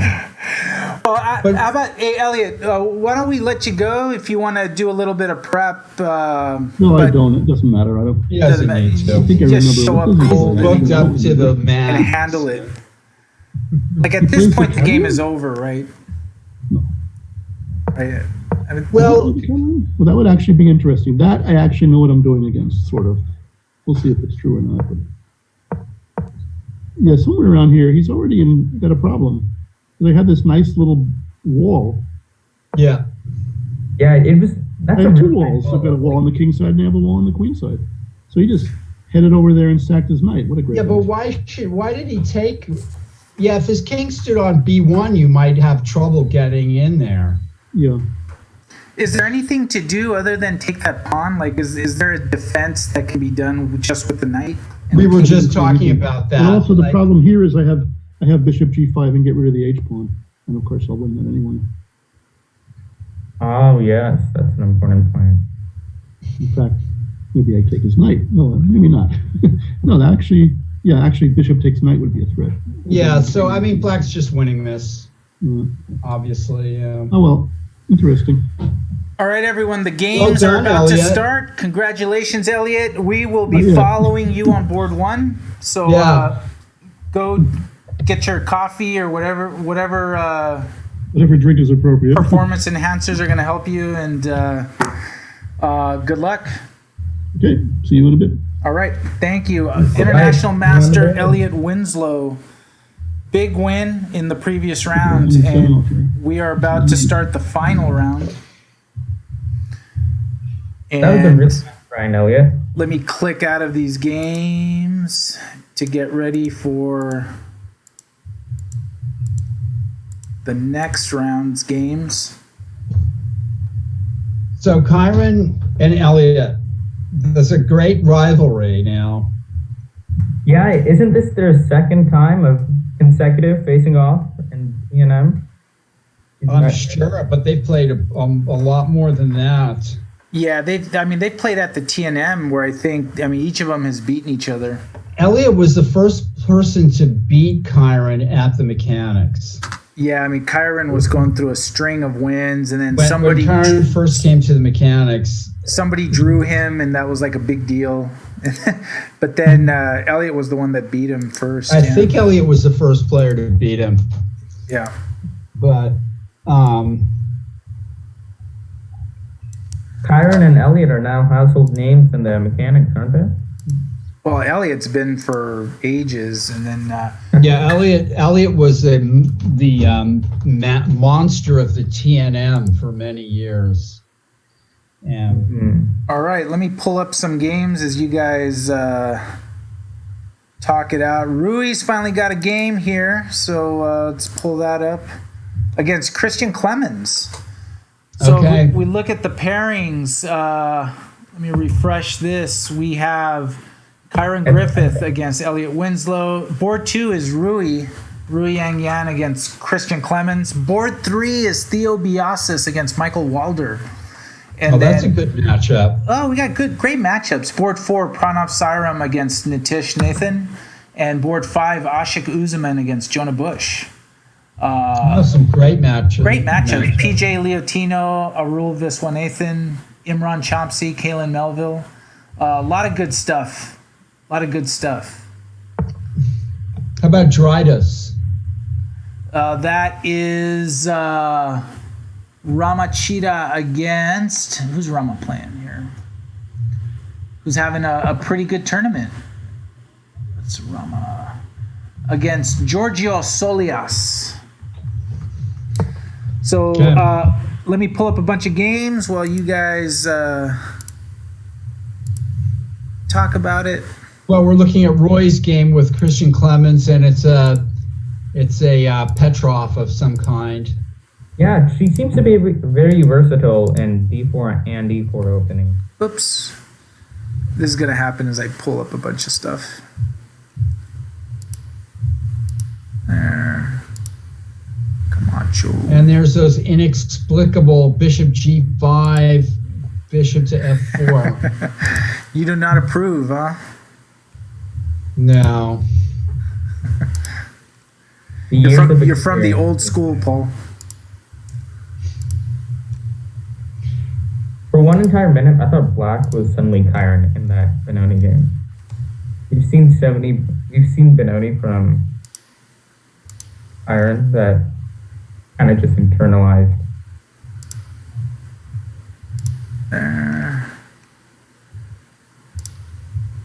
Well, it looks like an ITP.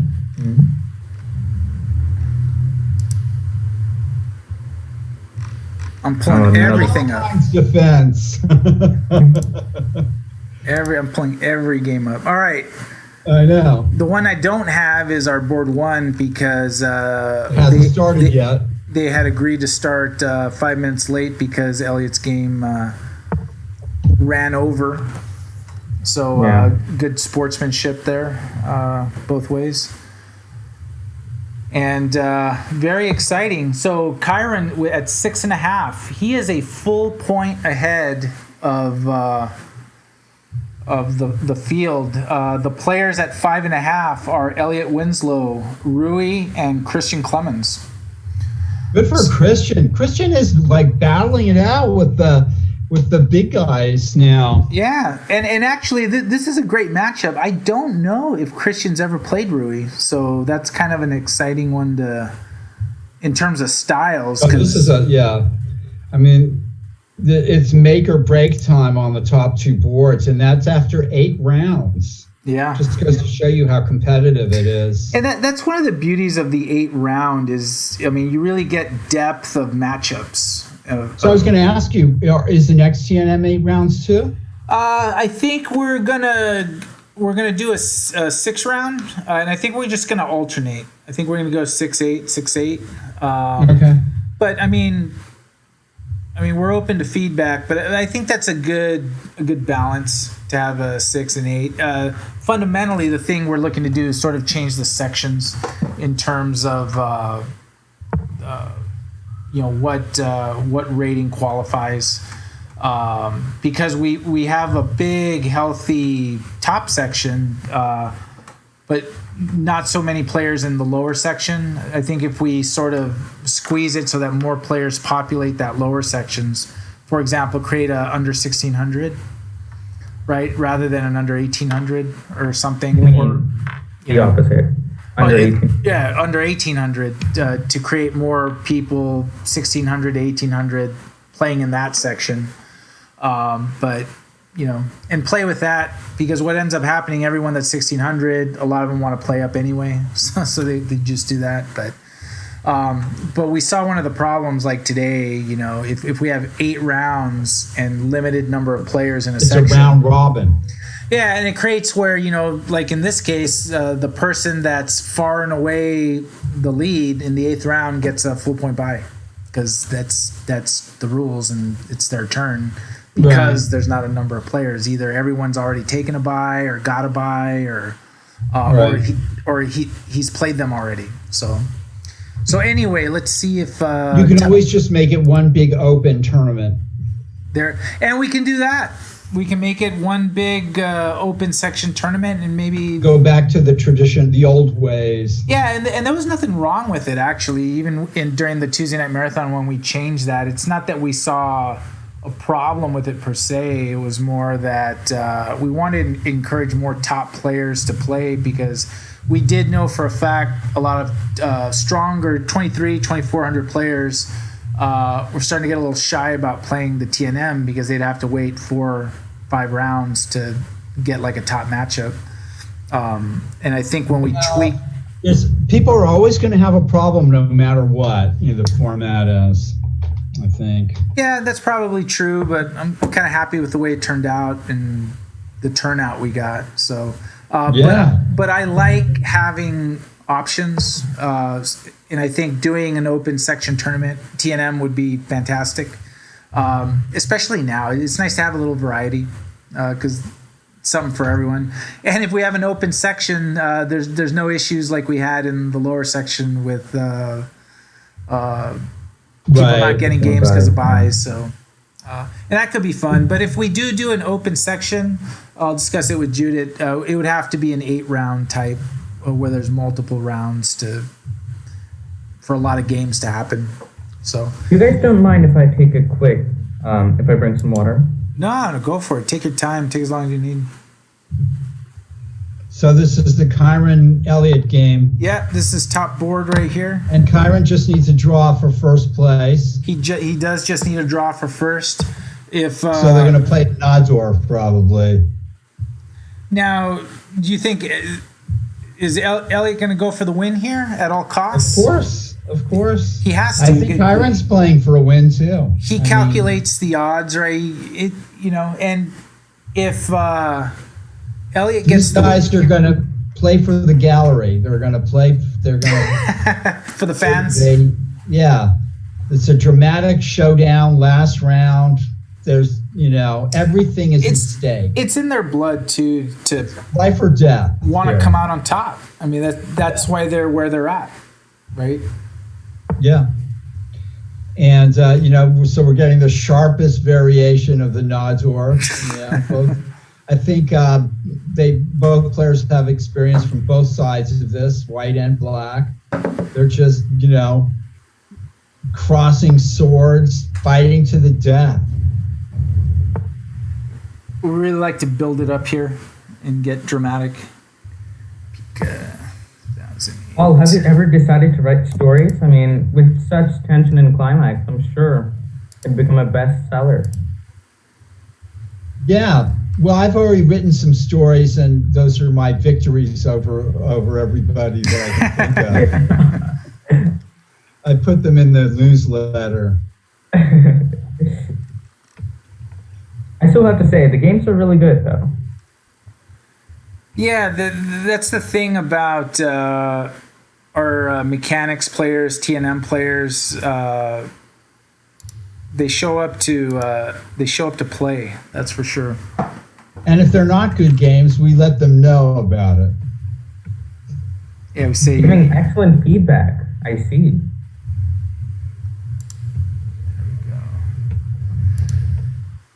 Taking a peek here. Oh, yeah, sorry. This is just so far they're just playing the book moves. So this is Erica Malikan is white against Ishan Kodarapu, and Erica's just ventured into chess streaming. So I think she's playing this game and streaming at the same time. And she just hung her H2 pawn. Yeah, and I think one of the challenges is as she's trying to learn this, she's learning that it's not as easy, or it can be a challenge, and it's not so easy to talk and pay attention to your game. Fascinating watching the Faruja play Carlsen and talking at the same time while he was beating Carlsen. It's amazing to watch. And here's Ashok Uzaman and Jonah Bush, and this is actually a great matchup, I think. And Jonah plays your Alekine's defense, right? He does. Yes, he does. And he plays it well too. Definitely opening himself up to great players. That's an opening you have to play well, or you're gonna get schooled. And well, it looks like white has a pretty decent position. So does black. I seem to like black slightly more since it's more dynamic. Sorry, I'm just a very dynamic player. let's Always for the king, take a peek at this game. This is Javier Silva taking on Patrick Liu. Javier, Wow. very talented player. I think Sacramento area or Davis, around there. So Well, it's it looks like black has done a really good job in controlling the pawns. White's gonna play pawn C4 here. Yeah. Which black can do to stop it. Bishop F3 is also in the air. You could start off with bishop E4 maybe. So at least for C4 you can play. Pawn F3 and then pawn C4. Yeah, but that's the point. You push the pawn, and that just created more weaknesses. That's one. And the fact that you just block the H1 to A8 diagonal, that's useful for black.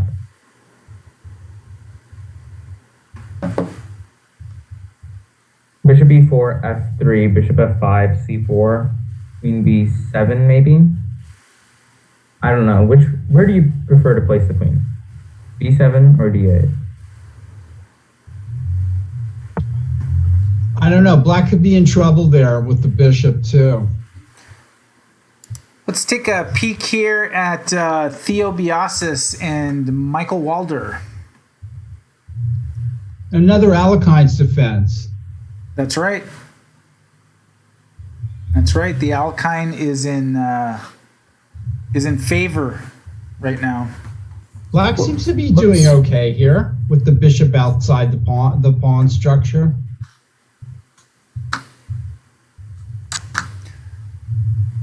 Well, what are black's plans in the Alkine? I'm not a E4 player, so can you school me on that?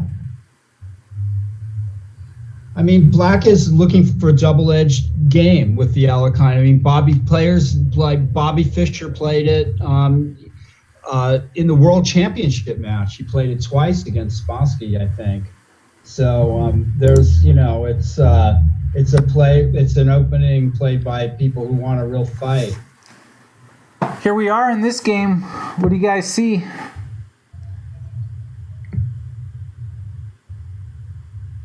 And for everyone watching, you're tuning in, watching this matchup on board 1 for the title. You scroll down, you see that donate button. Mechanics Institute has a goal tonight. We're trying to raise $100 for the kids. Every penny goes to providing virtual chess classes, virtual enrichment programs to San Francisco public schools. We do about 20 schools. We're going to continue to do it. We want to expand our reach. If you can support, every little bit helps. Click that donate button. Support our enrichment programming at the Mechanics Institute. There it is. This is a wide open game. Black will be doing very well here if he can stem off some infiltration by white.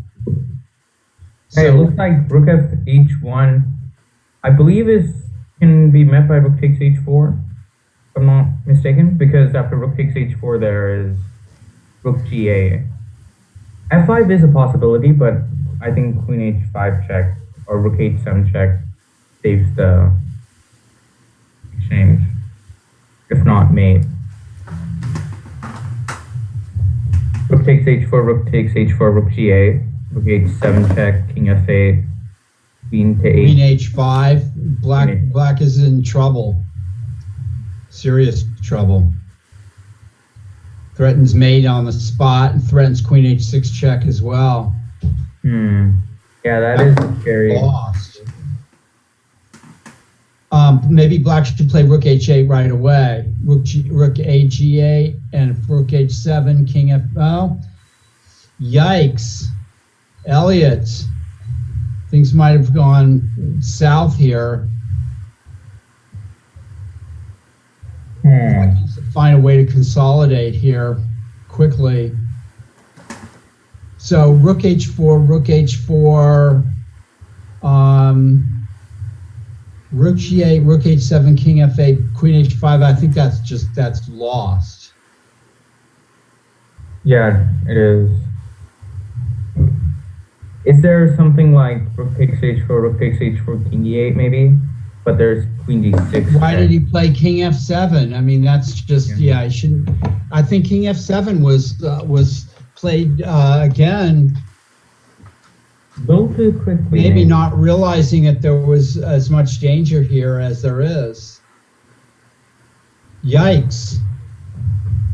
Well, could we try rook h? Okay, so rook takes h4, rook takes h4, rook g8, rook h7 check. There's still absolutely nothing. Wow, yeah. King f8, queen h5, and then you have to play bishop e8, but then queen h6 check wins on the spot. No, you can't do that. Yeah. Elliot is in trouble. That's a bizarre. What king f7 was ill-considered, and black should have maybe thought of playing over to the other side. What if you tried? Like black's almost lost here. What if you tried rook takes h4, rook takes h4, bishop f8? Right. Maybe there's queen h5 check, or should we start off with rook h7? Let's say rook h7. Rook h7 check, king e8, queen g6 check. Yeah, that's still a problem, because king d8 is queen takes f6. Okay, and that's lost. I think Elliot got into trouble here. Yeah. He looks like he's trying to work that out because he is in the think tank right now. It looked like superficially it looked like the right thing to do, but it's just, let's see, rook h4. He must have seen something. Maybe rook f8 after rook takes h4, rook f8. Yes, that actually. Oh, no. That runs into queen h5 check. Oh, That count. yeah, yeah. Yeah. Can you do rook? No. Can you do rook g8? Well, we were just looking at that, but rook h7 check, king f8, queen h5. And the threat is queen f7 mate. He has to play bishop e8, but then queen h6 check that's the end of that's the end of Elliot. Poor Elliot. I think Elliot's just fallen into something that he can't escape from here. Let's take a look at board 2, which is Rui and Christian Clemens. Petrov. No, white has space, and yeah, white has some space here. Black's still solid, but how long is it going to last? It's interesting. Christian played a Petrov's here. Is that not in his repertoire? I mean, it may be. I can't say that I've seen that, but I mean, I could be wrong. Right. Well, white's putting on the Ritz here. Black's king is still in the middle, and I don't like it for black. I mean, got a castle at some point, or, you know, your king is right there on the e-file. Check I mean, once white plays knight e5, there's going to be moves like knight f7 or knight g6 or something coming up. Look at this one with PJ Leotino against Arul Viswanathan. Wow, black is in trouble, obviously. 2 knights for the rook. Oh, wow, And a look at nice that. attack on the king. Yeah, I mean, sometimes you can wiggle out of, oh, knight g5 is crushing, isn't it? Yeah, I think f6, bishop d4 check, king h1, f6, knight e6. 96, yeah. Wow, yeah. Exchange. That's horrible. Black's going to find himself a piece down. Yeah, yeah. Huh. Well, let's see how board 1's doing again. Let's go back to that. See if there's. Elliot's found a move. He's still thinking. Yeah. He is not moved. Just one move short of consolidating, but that's all it takes here. I don't see a defense. This is board 1 here. Kyron Griffith is currently a full point ahead of the field. He just needs a draw to win the tournament, but he's going to look for more if he can take it. I think Elliot's in serious trouble here. And he's just moved behind in the defense, and it's. So while he's thinking, let's take a look at Pranav Cyrum, who had a really close game with Elliot Winslow in the previous round, but came up short. He's playing Natish. Well, white is just sitting on black here. This is horrible. Just restriction of pieces here. Didn't Rui play this against Natish? It looks like we've entered the same pawn structure and probably the same line again. Huh. Whatever. Black has just gone a horrible game. White can double on the A file and win the A7 pawn or try to play the G4. There's all kinds of ideas for Yeah, white here. and Rui played Natish in round 4, and actually, if I remember, that was a quick game, right? Yeah, that was. Was that the same pawn structure? Yeah, I believe it was. Something similar where it just kind of invaded the position. Yeah, this is not good. Black is lost. Black has just lost. Black has one good piece tonight at f5, and that's it. The rest, and white has like 5 good pieces. So there's Kaylin Melville putting the squeeze on. I think it's Imran Chomsky. Well, this is not clear here because there's like suddenly if bishop takes e4, queen e4, the rook is hanging, and queen a8 mate is threatened. Queen a8. Look at that. Bishop d1. Have you considered that? No. But that doesn't work anyways. Yeah, I don't think it does. Is black in trouble here? Interesting position. I think black might be in some trouble here. Ooh, yeah. Interesting. Well, wait a minute. Queen b5 check. There's all kinds of weird moves here. Queen b5 check. But bishop c5. No, that's too much material giving away.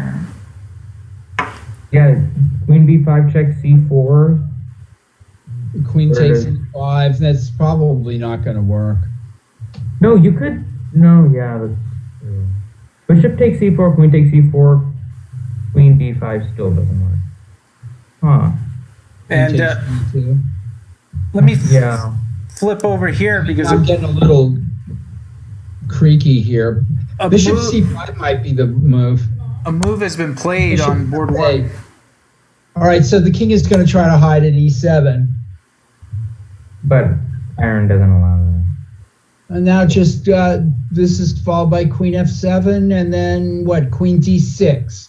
Okay, so, yeah, Elliot, Queen takes f6 check. yeah, queen f6 check, too. What a rout. Unfortunate for That is Elliot. it. That is it. It is over. Yeah. Kyron Griffith gets the win and wins the tournament in spectacular fashion because 7.5 out of 8 is where he will be. Wow. Yeah. Congratulations to him. Just dominant. Elliot performance. rushed with that king f7 move. That seemed to be, again, a player rushing, I think, to make their moves. It looked Yeah. like the obvious move, but it was. Hey guys. Hey, how's it going? Joining us Good. is Tuesday Night Marathon winner, FIDE Master Kyron Griffith. You caught Elliot. Yeah, that was a classic show of why I hate the Nidor sometimes. There's just so many so many lines where if you make one wrong move, you're getting checkmated already. And we Was he were already Yeah, go before he ahead. played king f7? That was lost by force. Was I there think like bishop king d7? I think king d7 it's a ridiculous move, but I think that might be right instead of king f7. Yeah, the king went the wrong way. That's weird. Wait, wasn't the rook on d1 though? Or was it on f1? No, my rook's on h1 f1. H1, f1. Ah, I see. So there's no any nasty bishop e5 checks or double checks. Yeah. so Yeah, like, the king actually runs to c6 sometimes, and it's actually pretty safe there because all my heavies are on the king side. King side, yeah. So at this position, are we still kind of everything? Tension Yeah, both let's see ways? what happened. We missed a lot of the game, so let's run through it. Right. Keep going. So, I mean, I think it is all kind of book up to when he played king f7. Yeah. Sorry, I Yeah, think my king screen is pretty far f7 behind. was a bad move. It looked wrong too. I mean, everything just kind of hinged right there. Like, what would be Yeah, the move right here? What would you do? I mean, he could probably even play king bishop d7, right? Yeah, that is a possibility. Bishop d7, but isn't the rook on a8 hanging in some lines? Well, I mean, you just play bishop d7, give up the h pawn, and then just play. What do you think, Kyron? Sorry, Twitch is making me watch an ad, so I don't have the board in front of me. But My instinct was to play bishop d7 instead of king f7. I think bishop d7 is inaccurate, but it's after queen g4, is that right? Yeah. Yeah, queen g4. I think I can make life hard for you by like maybe queen g6 check and maybe in like queen g7 or something like that. And I I think just played rook e8. And then rook h4, and then rook. I mean, I guess yeah. How are you getting your king? Where's your king going? I don't know. Can I move the queen and then play king c7? Is it possible? Maybe.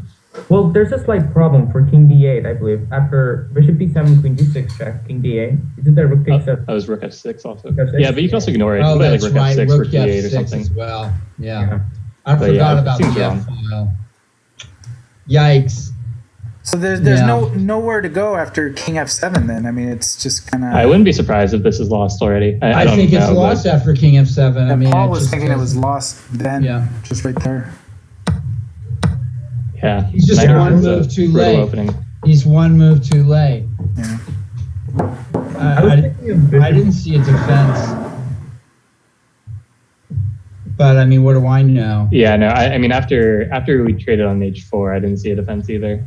But I think everything's just getting. I don't think there's a defense even if he doesn't trade on H4. Right. It just I didn't see anything. Yeah, I don't think I did either. Position. Well, congratulations, Karen. It seemed like you were always a move ahead of your opponents. You know.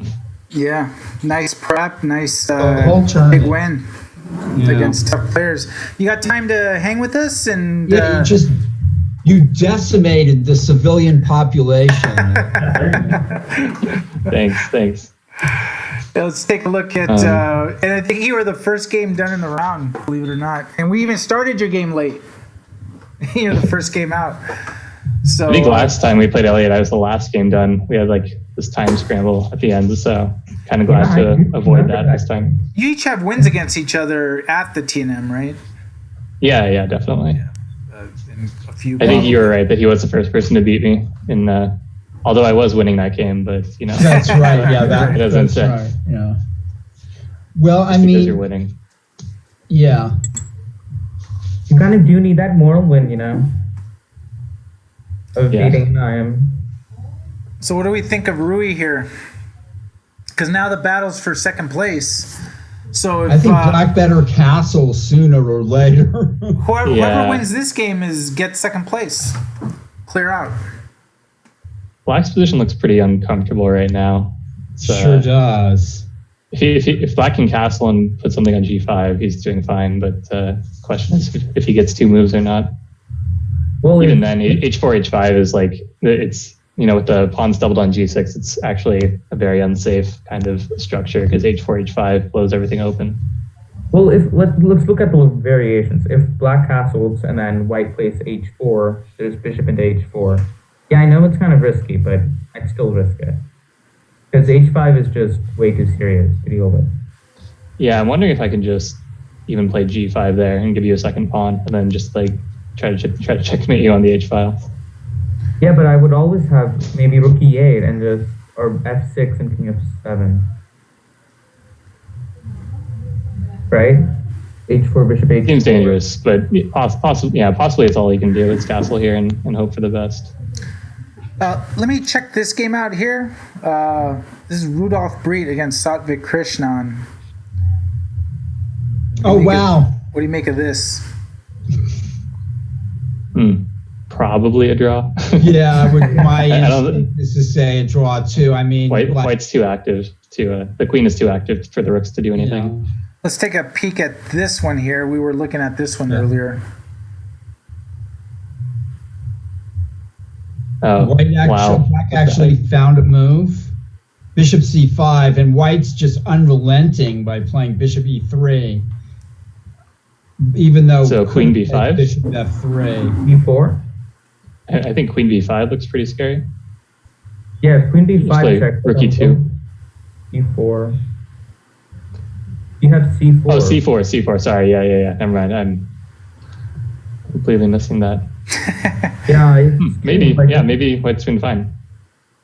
But you don't miscalculate in your games, that's for sure. At least not in this TNM. Oh, what if you played maybe Bishop into E3 right now? Rook takes E3, Rook takes H2. There's Rook. Oh. Then Bishop F3. Right, and that guards H1. Yeah. You're so close to if your queen could transfer the G file, you have some Rook G1 close idea. To some tricks. I mean, also White just played Bishop to E3, but White looks like could actually play Bishop takes F3 and let Black play Rook takes F2 check and then have two bishops and a rook for the queen. Yeah, that is an interesting idea. But you still have to deal with the three passers, right? After F takes C5, or maybe the two passers. Yeah, maybe. I think Black still has a lot of play there, just because the White's not coordinated. What if you played rook g8 right away? Or bishop into e3, rook takes e3, then rook g8. Can I just take f3? Rook f. I guess rook g1 and takes the.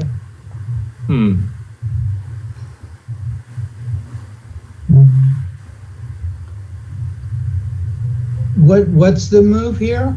Bishop takes e3. Maybe there's just bishop takes f3 immediately. Well, then rook takes f2 check. You're right. That's a worse variation of bishop takes e3. Yeah, that's a pretty good idea. I think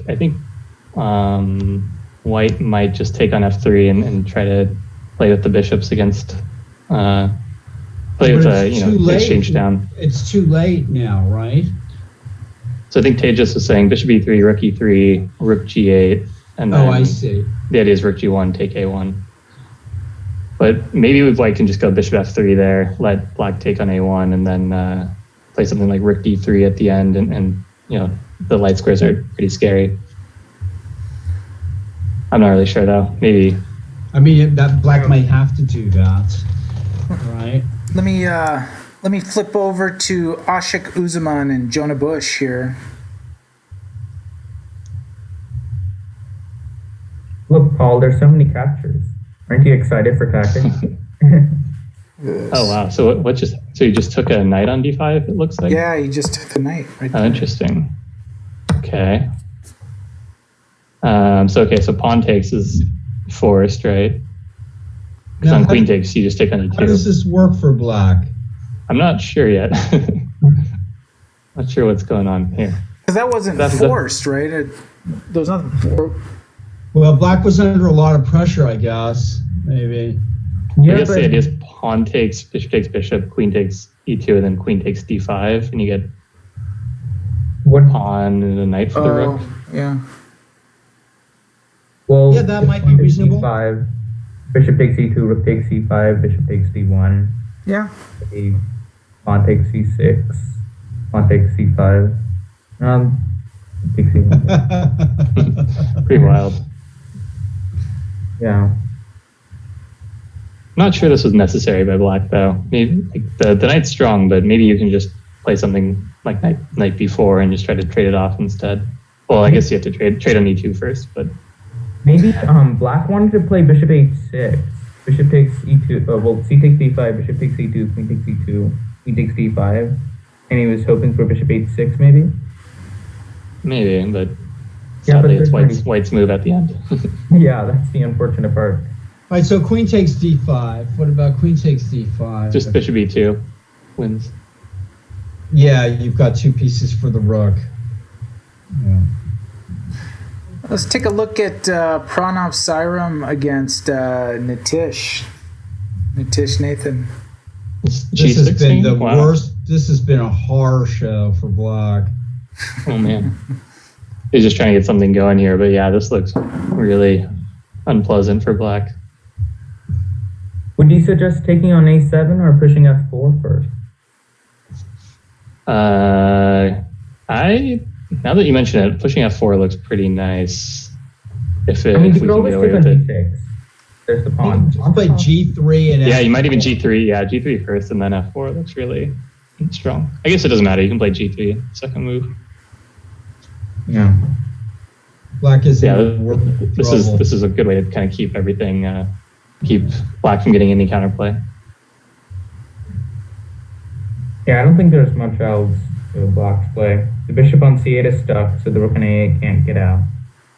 Considering that the bishop on c8 is stuck, but is it really worth to capture the a7? Because that just gets rid of one of his bad pieces. Yeah, I think taking there eventually is a good idea, but no need to rush. I think just keep everything locked down for now. Yeah. We can do a check-in on Theo Biasas against Michael Walder right here.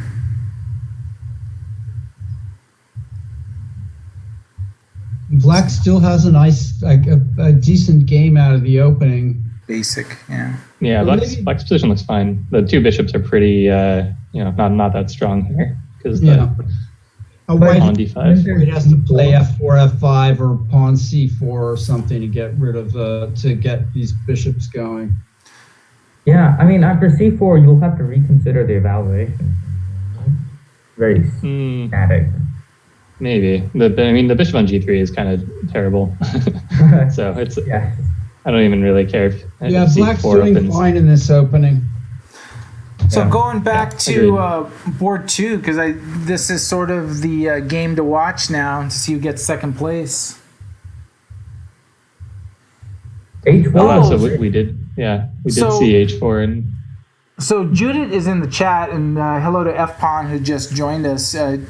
Judith's in the chat asking Tejas, can you tell the viewers a little of what we ask you to do with the TNM games, because you're actually a big part of putting together what Dr. Ken Regan needs for him to give us the fair play. So tell us a little bit about Sure. kind of what you do. So what I do on a constant basis, typically I start on Wednesdays, just so that all the Twitch games are in there. I mean, not the Twitch games, all the chess games are in there.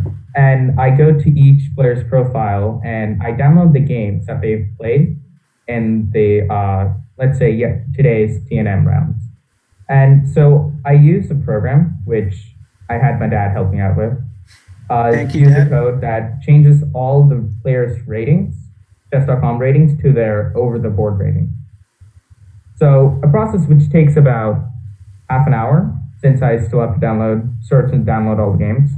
Once those are all just compiled into one database, and I just send it off to Abel and Judith, and they send it off to Ken.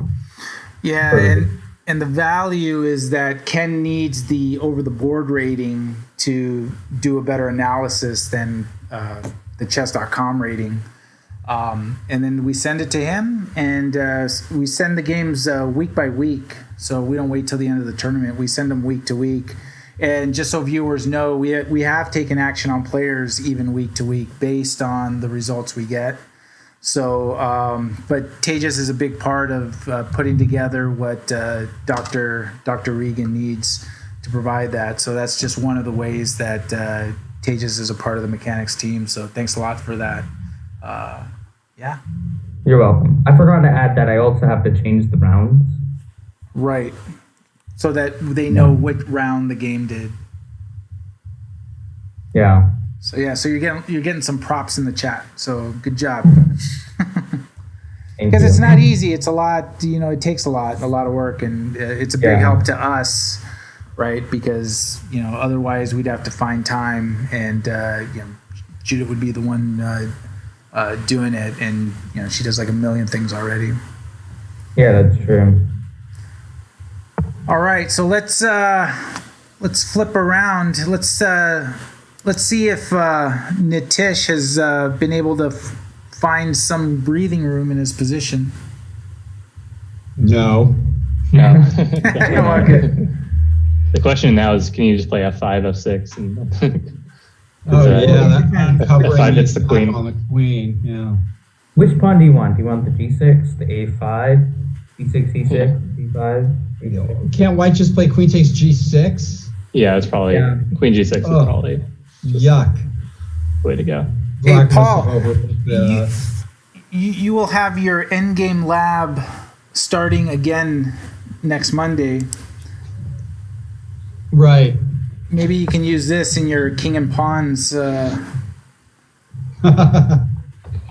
is Erica Malikan. Gosh. I guess black just avoided white playing pawn to b5, huh? Yeah, I mean, after cb5, a5, black, e4, king f4, king g6, maybe g4 after that. It looks like white's getting away with it. With his slightly... Yeah, if white can trade the g and f pawns, then that should be a win, because the outside pawn. But I don't know if black has to allow that. Well, like, what if black just plays king g6? What? cb5, cb5, a5, and then Tejas was saying e4 check. But then I think white has good winning chances. I think, but black can just pass, right? By right, black can just go king g6. Right? Yeah. Instead of playing e4 what if I check. just play g4? G4, you play f4, then it's an instant draw. Yeah, it's a draw.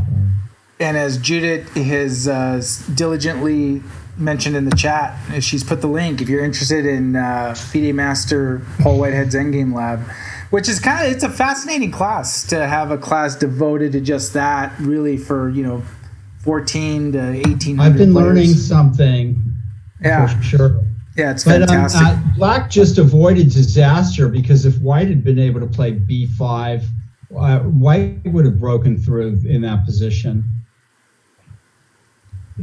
Yeah. Now I believe after E5 it should be a draw. Yeah. I think both players can just pass here, right? Unless I'm overlooking something. Yeah, I think it should just be a draw. I think White will have to play G4 eventually, then Black can just play F4. And well, wait a minute now. Why is that so here? Oh, I see. And the two pawns, If it was the two vector White's- pawns will be untouchable by each king. And Judith is mentioning that there's a significant time difference here. So wait a minute. If Black plays King H6, I guess there's no way to triangulate and make it White to move here. Trying to win for Black. I think White can always force a draw with G4. Yeah. But And then yeah, I don't think there's a way to really, because Black triangulates G4 F4. in which position? In this position? If Black plays King H6 here or King G6, White can always force a draw with G4. I think. And maybe I it don't would be a see- good dot. Good. Yeah, I don't think White can do anything productive other than Right. that. Whoa. Yeah, there we go. And this should be a draw. Mutual Zutzwang here. All right, let's Or mutual mutually assured destruction. non-aggression pact. Yeah. Non-aggression. Well, it looks like Jonah sort of did he kind of find his way out of a little jam, or? Yeah, I think this looks better than what he had before, in Yeah. my opinion. Yeah. Yeah. But I mean, Black has some expectations here of maybe being able to Put a little pressure. scoop up the D pawn. yeah, I think If Rook that happens, D7. White's in trouble. Rook D7 is important here, Yeah. and then Bishop F8. Yeah, I think White should try to play B4 A5, but I don't think that A pawn's going to be created fast enough before his pawn in D6 gets chopped up. Oh, but there is a problem, right? No, you're right. You're right. That's dangerous for Black. But Bishop F8, you have knight E4 forcing King D7, maybe. Yeah, but then Yeah. F5's coming next move. Yeah. Or yeah, that's true. I was thinking of A5, knight C5, but well, both players have plenty of time to work things out. Going back to board 2. The Yeah, battle for G5 second G5 place. looked right. So now White's just crashing through. So I guess Queen F5 is the question.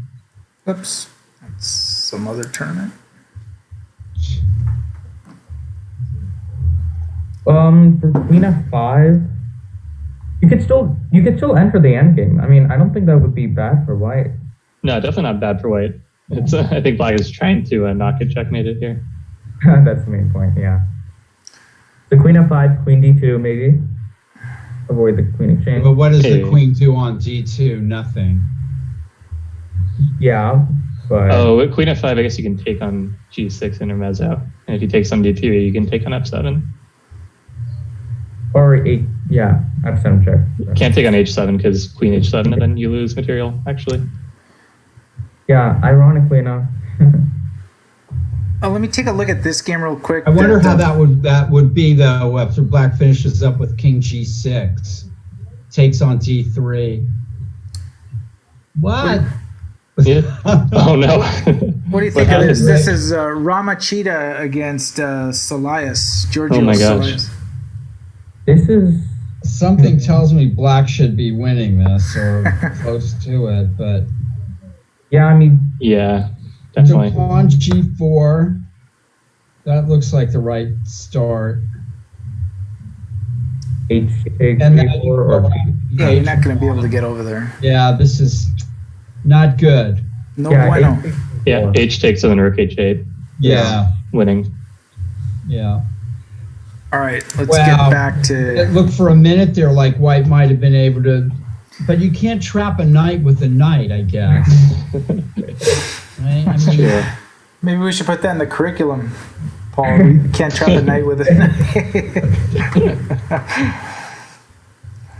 So for those Mechanics Institute, we're trying to draft a curriculum for coaches. So we were trying to come up with a bunch of ideas, and that would be a new one. You can't trap a night with a night. It deserves its own section, you know. Whoa. so if black plays queen f5, no, this knight has just gone back and forth, back and forth, back and forth here. As a white player, I really like that knight on h7. Kind of prefer it, but not everything in life is for. Can't get everything in life. Might consider h6 here actually, and then Yes, Yeah. yes. invade on the dark squares that way. Or rook h4 if you're going to keep Yeah. playing over on that side with the rooks. Still too close to call, you know. Christian's playing a tight game, but It's starting to look bad for black though. yeah. Oh wow! So they actually played what we were talking about. They went with the rook g8 and white sacked the exchange for the light Yeah. square play. This is exactly what we were saying. This has gone well for black though, don't you Yeah. think? Yeah, definitely. Yeah, white's I mean, all uncoordinated and Oh, e5 is hanging. That's a problem. yeah. Yeah, c4 queen takes c5 check. And Yikes. Oh, this is a disappointment for white. Something. Something kind of went away there. Yeah, I think white shouldn't have played bishop e3 and should have just taken on f3 back then and gotten two bishops and a rook for the queen, unless there was some tactical shot. I don't remember any tactical shots, so. Uh-oh. I guess there's still possibilities here with on the long diagonal. Yeah, I guess just queen d4 though. Here you don't want to let white play queen e4. Definitely. No, stay Yeah, centralized. Yeah, stay centralized. Especially when he's up material like that. So let's go back to this one. We were following it. Chiron thought that this should be drawn. I think everybody Oh thought man, that. this is Now scary white's for got black now. seriously Yeah. winning chances. Yeah, but. No, this They're should always- probably be a win for white now. Whenever you get two connected passed pawns like that, I mean, Yeah. Like, you could give up a queen for a rook and still have a draw. I was just looking at queen endgames, like queen versus two rook endgames from my class. Looked at a bunch of different examples, and there was a game where Judith Polgar was white in a situation like this. And this is kind of routine, you know, almost routine. King and queen assisting two passed pawns up the board kind of thing. Is it more preferable to keep the king out of the way with queen e5 check or play queen a3 and queen c5? But that just kind of just transfers the king. And really, I think keeping the king between the rooks like this, just coordinating them is ideal for white. I think white should just go d5 here. The Yeah, rooks black, are tripping over each other. black might have played for the win and stumbled into this kind of bad kind of position. Taking a look back to Ashik Uzman's game against Jonah Bush. Yeah, it's interesting that the positions where the queen is better than the two rooks and the rook is better than the two queens is interesting. You said the rook is better than the two queens. I'd like to see an I'm example sorry, of that. the two rooks. No, I know. I'm Yeah. sure there's some example you could come up with. F Pawn is in Yeah. the chat saying he was just teaching Ivan Chuk Shirov 1996 that ended two rooks dominating a queen. Interesting. Yeah, it really depends on the type of position. It really does depend on the position. It's one of those the amateur mind always wants to. Looks like black is doing great here. Yeah, this is what we mentioned. I think white probably should have gone with b4a5 just to create something a little bit faster. Jonah Bush is showing some class here. Yeah, that looks like black is doing really well. This is going to be probably a winning end game for black. Oh man, it's just so unfortunate that a5 doesn't work immediately. I mean, okay, it doesn't really matter, but it's still an idea. Knight g3 now. And just king comes up, and then you take the d pawn. Right. Yeah. Not much white can do. No, this is probably a winning position now for black.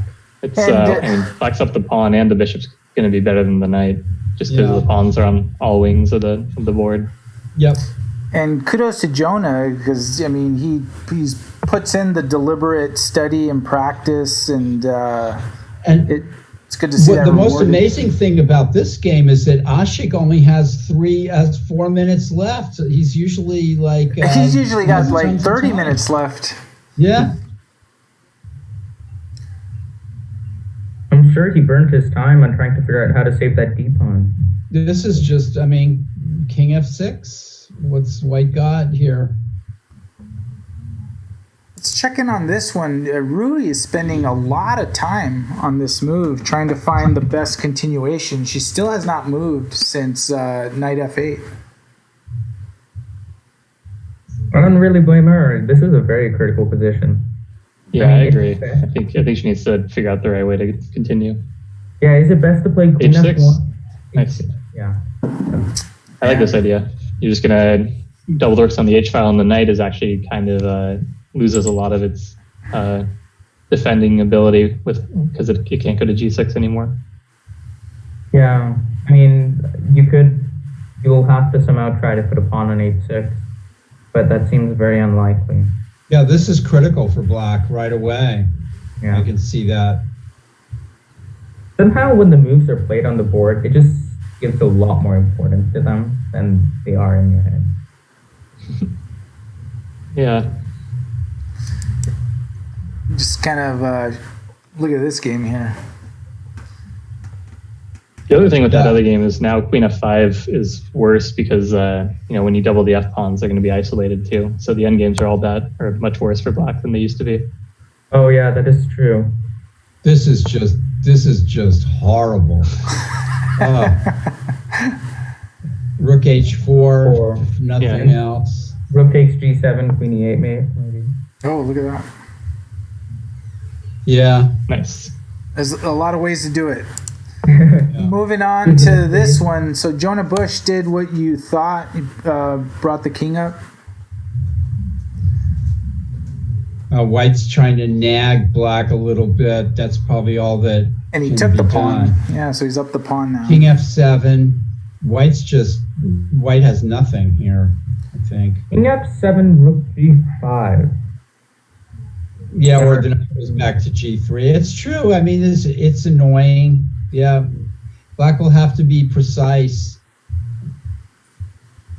Yeah, I think white's doing a good job of harassing. Yeah, rook g5. Yep, rook g5. King e6, rook g8, bishop h6 with rook d2 coming maybe. But maybe white can start grabbing some pawns. Rook g8, black can also play rook d8, maybe. I don't know. Let's go back. Let's go to this game right here because I feel something went wrong for Kalen. Where does queen go? Black lost his queen. Oh no. So this is the position. Check. Oh no. Yeah. So. Oh wow! He let white get in on the. Wait, hold on. Is it rook e1 check? Right? Oh wait. He went here. Oh. Yeah. So, sorry, I was looking at queen e6, rook e3, then rook e1 check. Oh, but there's because of the king mate. d2. He couldn't go to b8 because of the mate on b7. On b7, yeah. Yeah. So rook d3, rook e1 check, yeah. But then king d2 is the reason. Yeah. Yeah. Well, there you go. Yeah, I can't let White get in on the light squares like that. This is a disaster for Black. He's got to hope for C5 maybe, but yeah. Yeah. Well, here we go here. Yeah, it looks like war. Yeah, White's just doing what White's supposed to do here. Just got to make sure you don't get mated or lose or something. Well, Black's going to pick off that pawn right there, right? Check is bet by King C4 or King C6. King C6, Rook C1 check. Oh, no, sorry. Oh, look at this. Yeah, this is a little bit tricky. Yeah, it is tricky. It's quite tricky. Look at that. Maybe it's winning. Maybe it's still winning for White. I mean, because there's a pawn on 6th rank, so. Well, you just go Rook, King D6, Rook B6, King E7, and then just. Oh right, yeah. You have King E7, right? Yeah, that'll win. Yeah.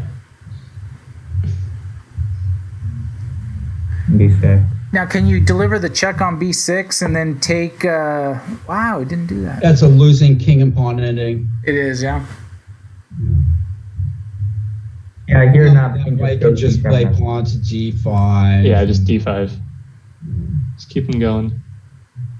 At some point, you can probably just play Queen takes Rook, and then the 2 pawns will yeah. These things have a way of resolving themselves. Theo Biasis and Michael Walder drew their game. Grandmaster draw. Yeah, sort of. Checking back on board 2.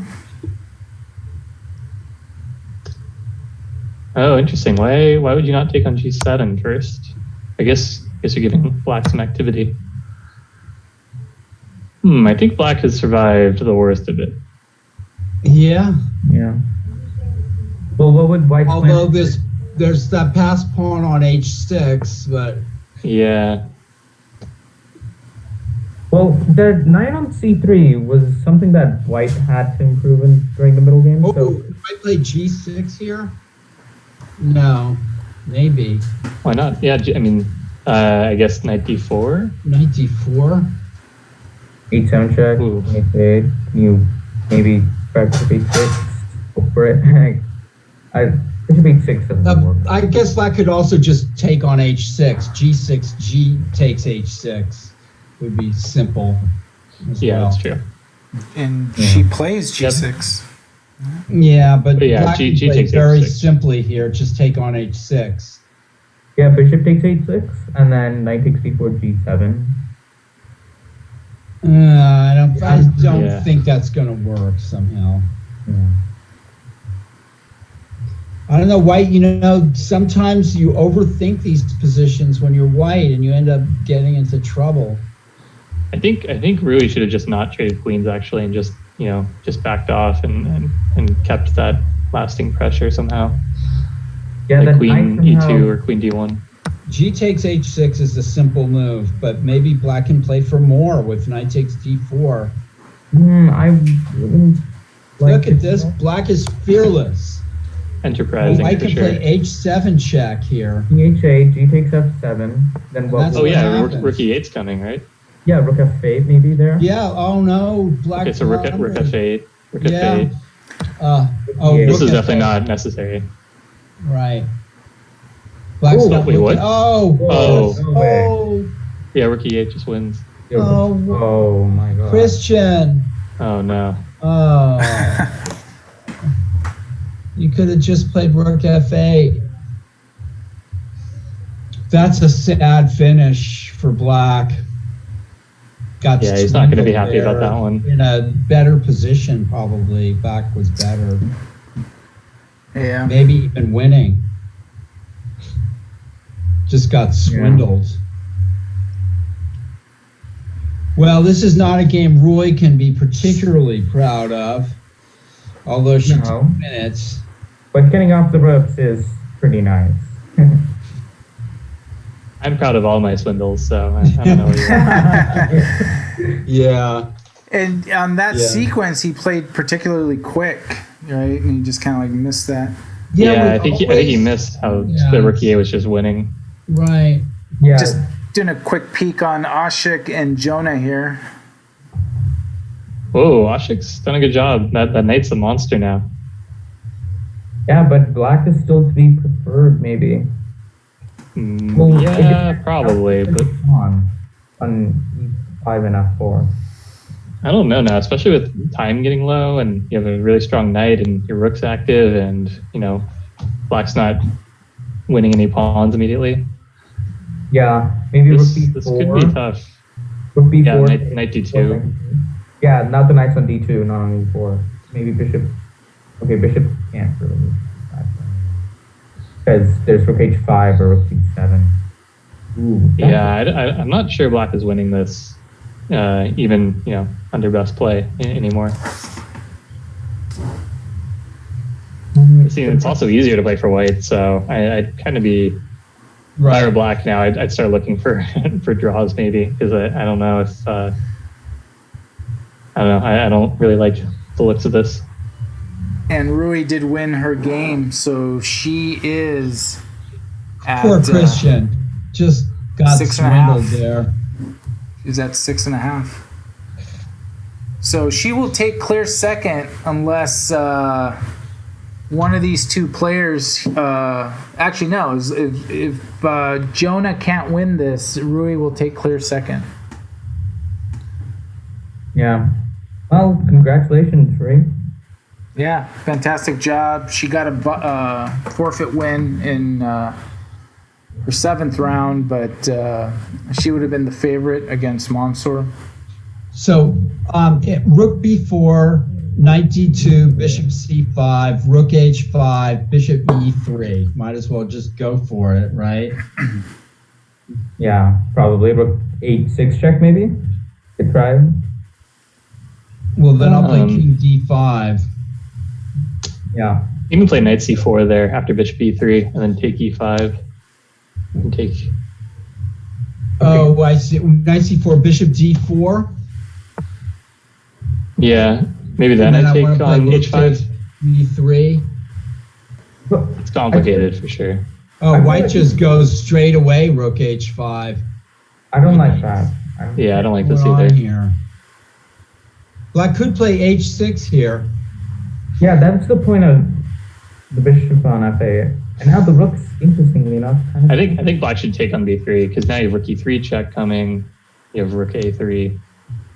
I think white really needed to prevent this rook from invading. Yeah, I agree. It would have taken black a few moves, bishop c5, bishop e3, to try to break down that. Meantime, black plays h6. They're not listening to us, Karen. Now I think white's doing well because knight d2 and now they're not watching. f8 is stuck. So Yeah, but you can play king d5. You can play king d5. What?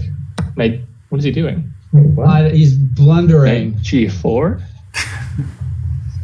No, I'm lost. Wait, what happened? Knight g4, bishop g7. And the rook on h5 is rook d4. This is nothing. Yeah, funny decisions get made here. Sometimes the players see more than we do, and sometimes they see less. It's part of the commentator's life, isn't it? Maybe knight d3, bishop g7, a5, and hope he hangs knight c5 check. That's my.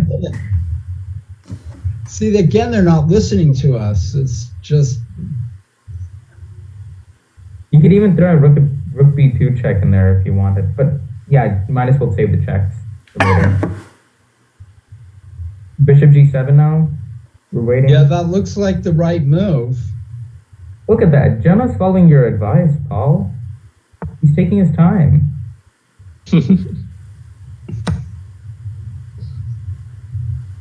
This has gone very well for black now, I think. Probably insert rook e3 check, king f2, and then rook a3. Yeah, I agree. Totally. Especially since that puts the king on a dark square as well. So, yeah. Yeah, I think rook e3 check is a nice finesse. Yeah, rook a3. Why? But it probably doesn't throw away the win. So where's white going here with knight g4? Maybe his trap is rook h7, bishop f6. Rook g5 is the idea. You can go king f7 here, and the rook doesn't even get in. Oh, there's knight e5 check. Never mind. Just hung that. King g8. Oh, King G8. F7, Wow, nice. King G8. Yeah, reverse trap. I guess then black has white as rook h5, but then probably a winning endgame. They don't listen to anything we say. I don't know, Paul. I think I'm losing some self-esteem. It's a test. They want you to know they're not watching the analysis. When you get everything. I think black should be winning this somehow. Yeah, rook d4 seems slow. Maybe black just wants to trade off the rooks. That's a What if good you just idea. after Rook the d7. I like it, but it's. But like this gives up slow. e5. So. White's getting some play. It's not trivial. And I think this is the last game of the round. Jonah trying to get a piece of the apple, trying to tie for second in the Tuesday night marathon. Rook d7, white can just take on d7 and take on Yeah, it can take e5. d7, h6, and then b5. Or if I'm black, I was gonna take e5 check instead of h6. If I'm black, I'm thinking of taking on h6 now. Black is not afraid. Wait, knight takes e5? Yeah, knight takes e5, king takes e5, bishop g7 check. I didn't even win that. Okay, well. So do we have to take on h6 here? Possibly. Yeah. I think we do, but I mean, white's still not going to have an easy job holding this. No, I don't think so either. I think, interesting. Oh, black, whoa, that is dangerous move. Check. Right, because e5 could fall right there, yeah? It does fall. Yeah, that's very dangerous. Wow, that now all three. But it might be working though. It might be a good move. h7. It might be the Nice best move. So bishop g7 here.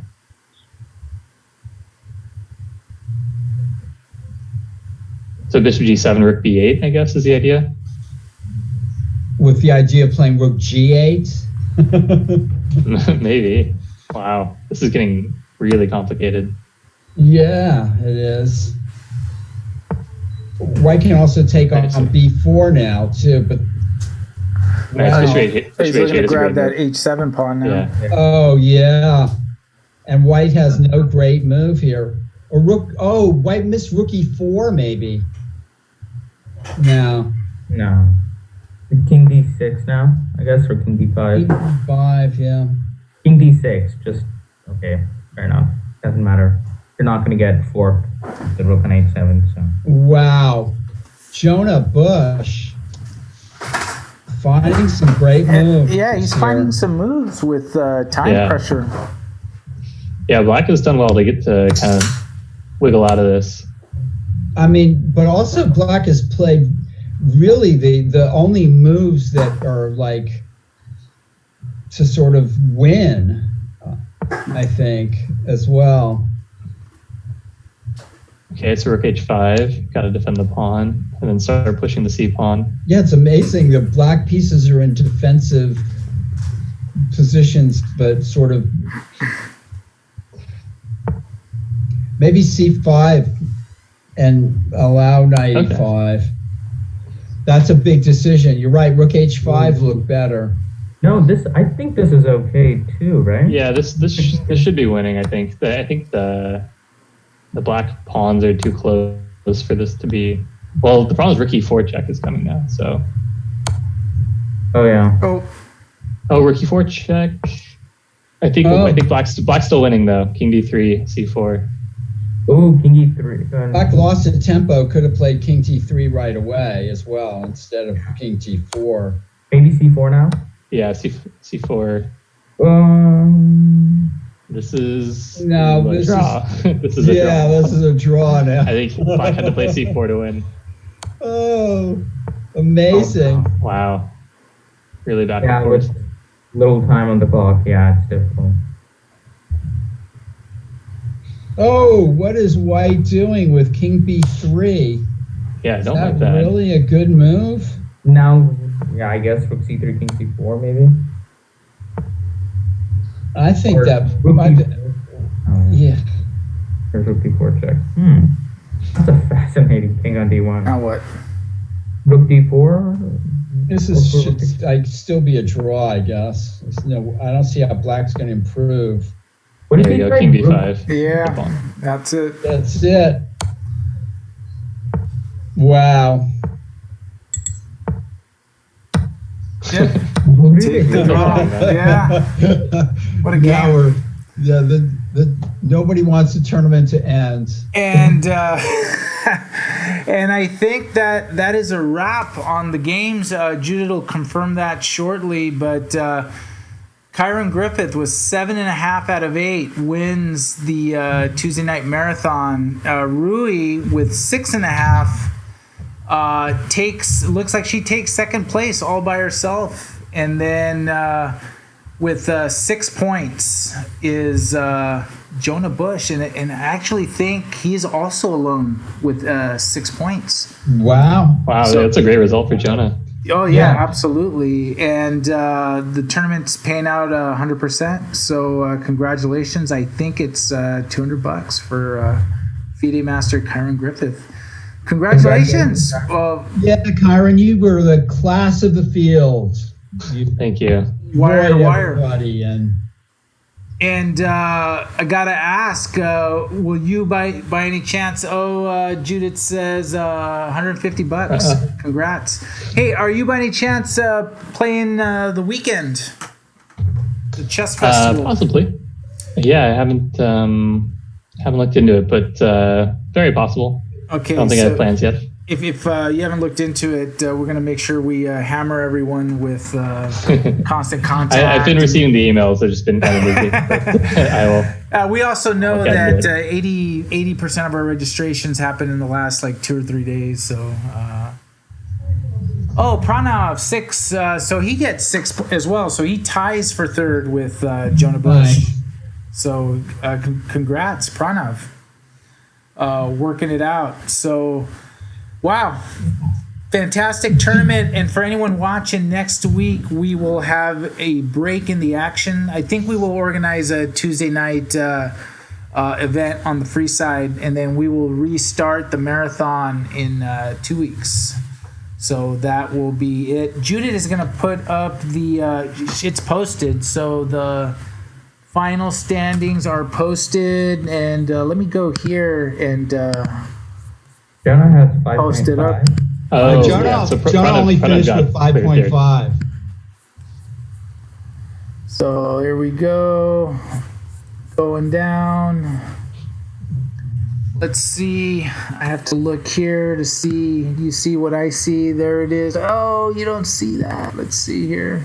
We're cut off on the side. Yeah. So let me do a little surgery on that here.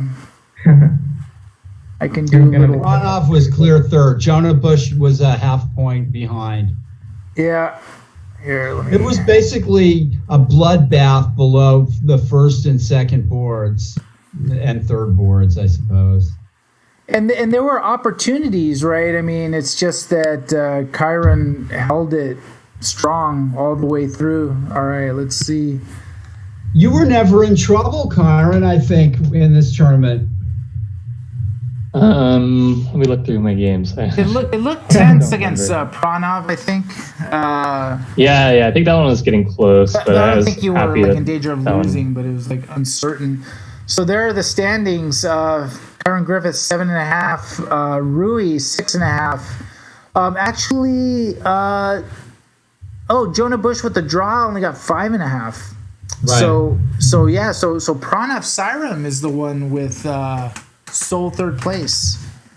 Because he did not. Yeah, congratulations to Pranav on that one.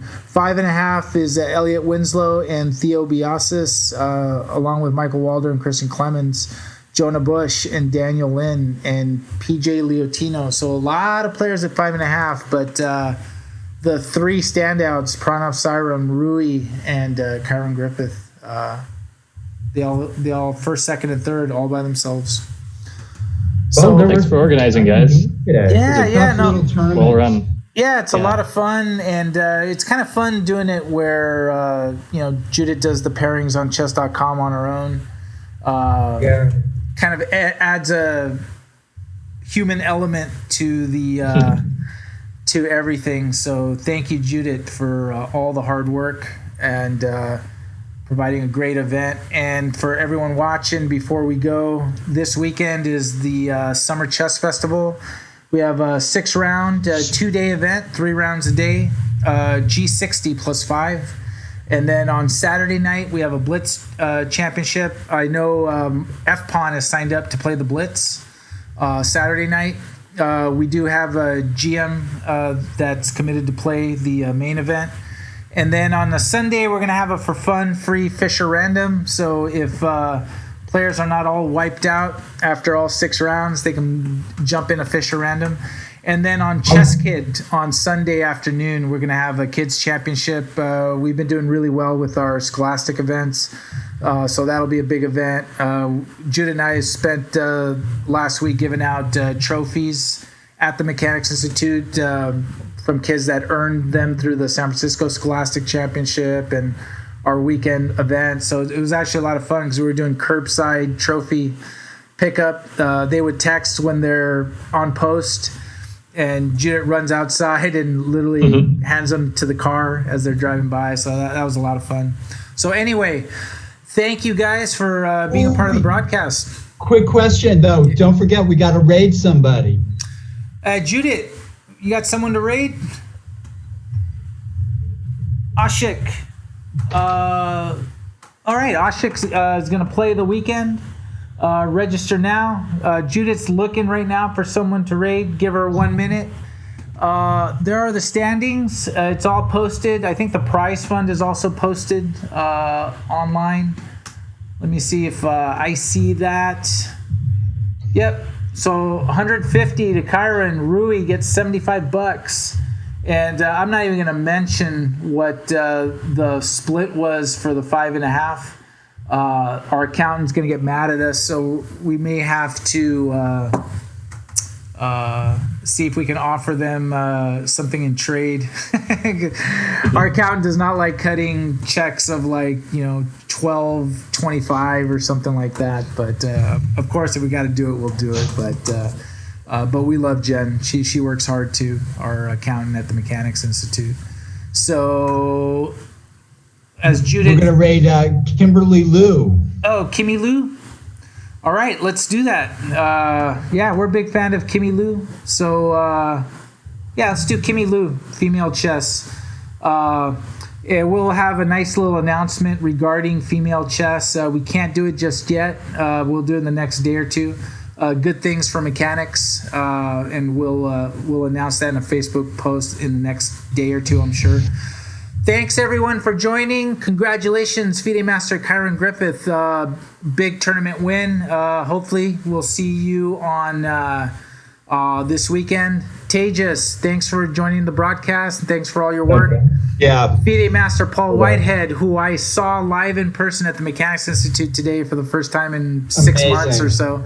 It makes a difference seeing people live. It makes us feel real. It was good seeing you live. Yeah, it was nice seeing you. All right, everyone. Thank you for joining. Last words. Once again. Thanks, Tejas. All right. Thanks, Thanks, Kyron. guys. Thanks, Kyron. And thank you, everyone, for watching. And we're going to raid Kimmy Lou right now. Thank you, everyone, and have a good night.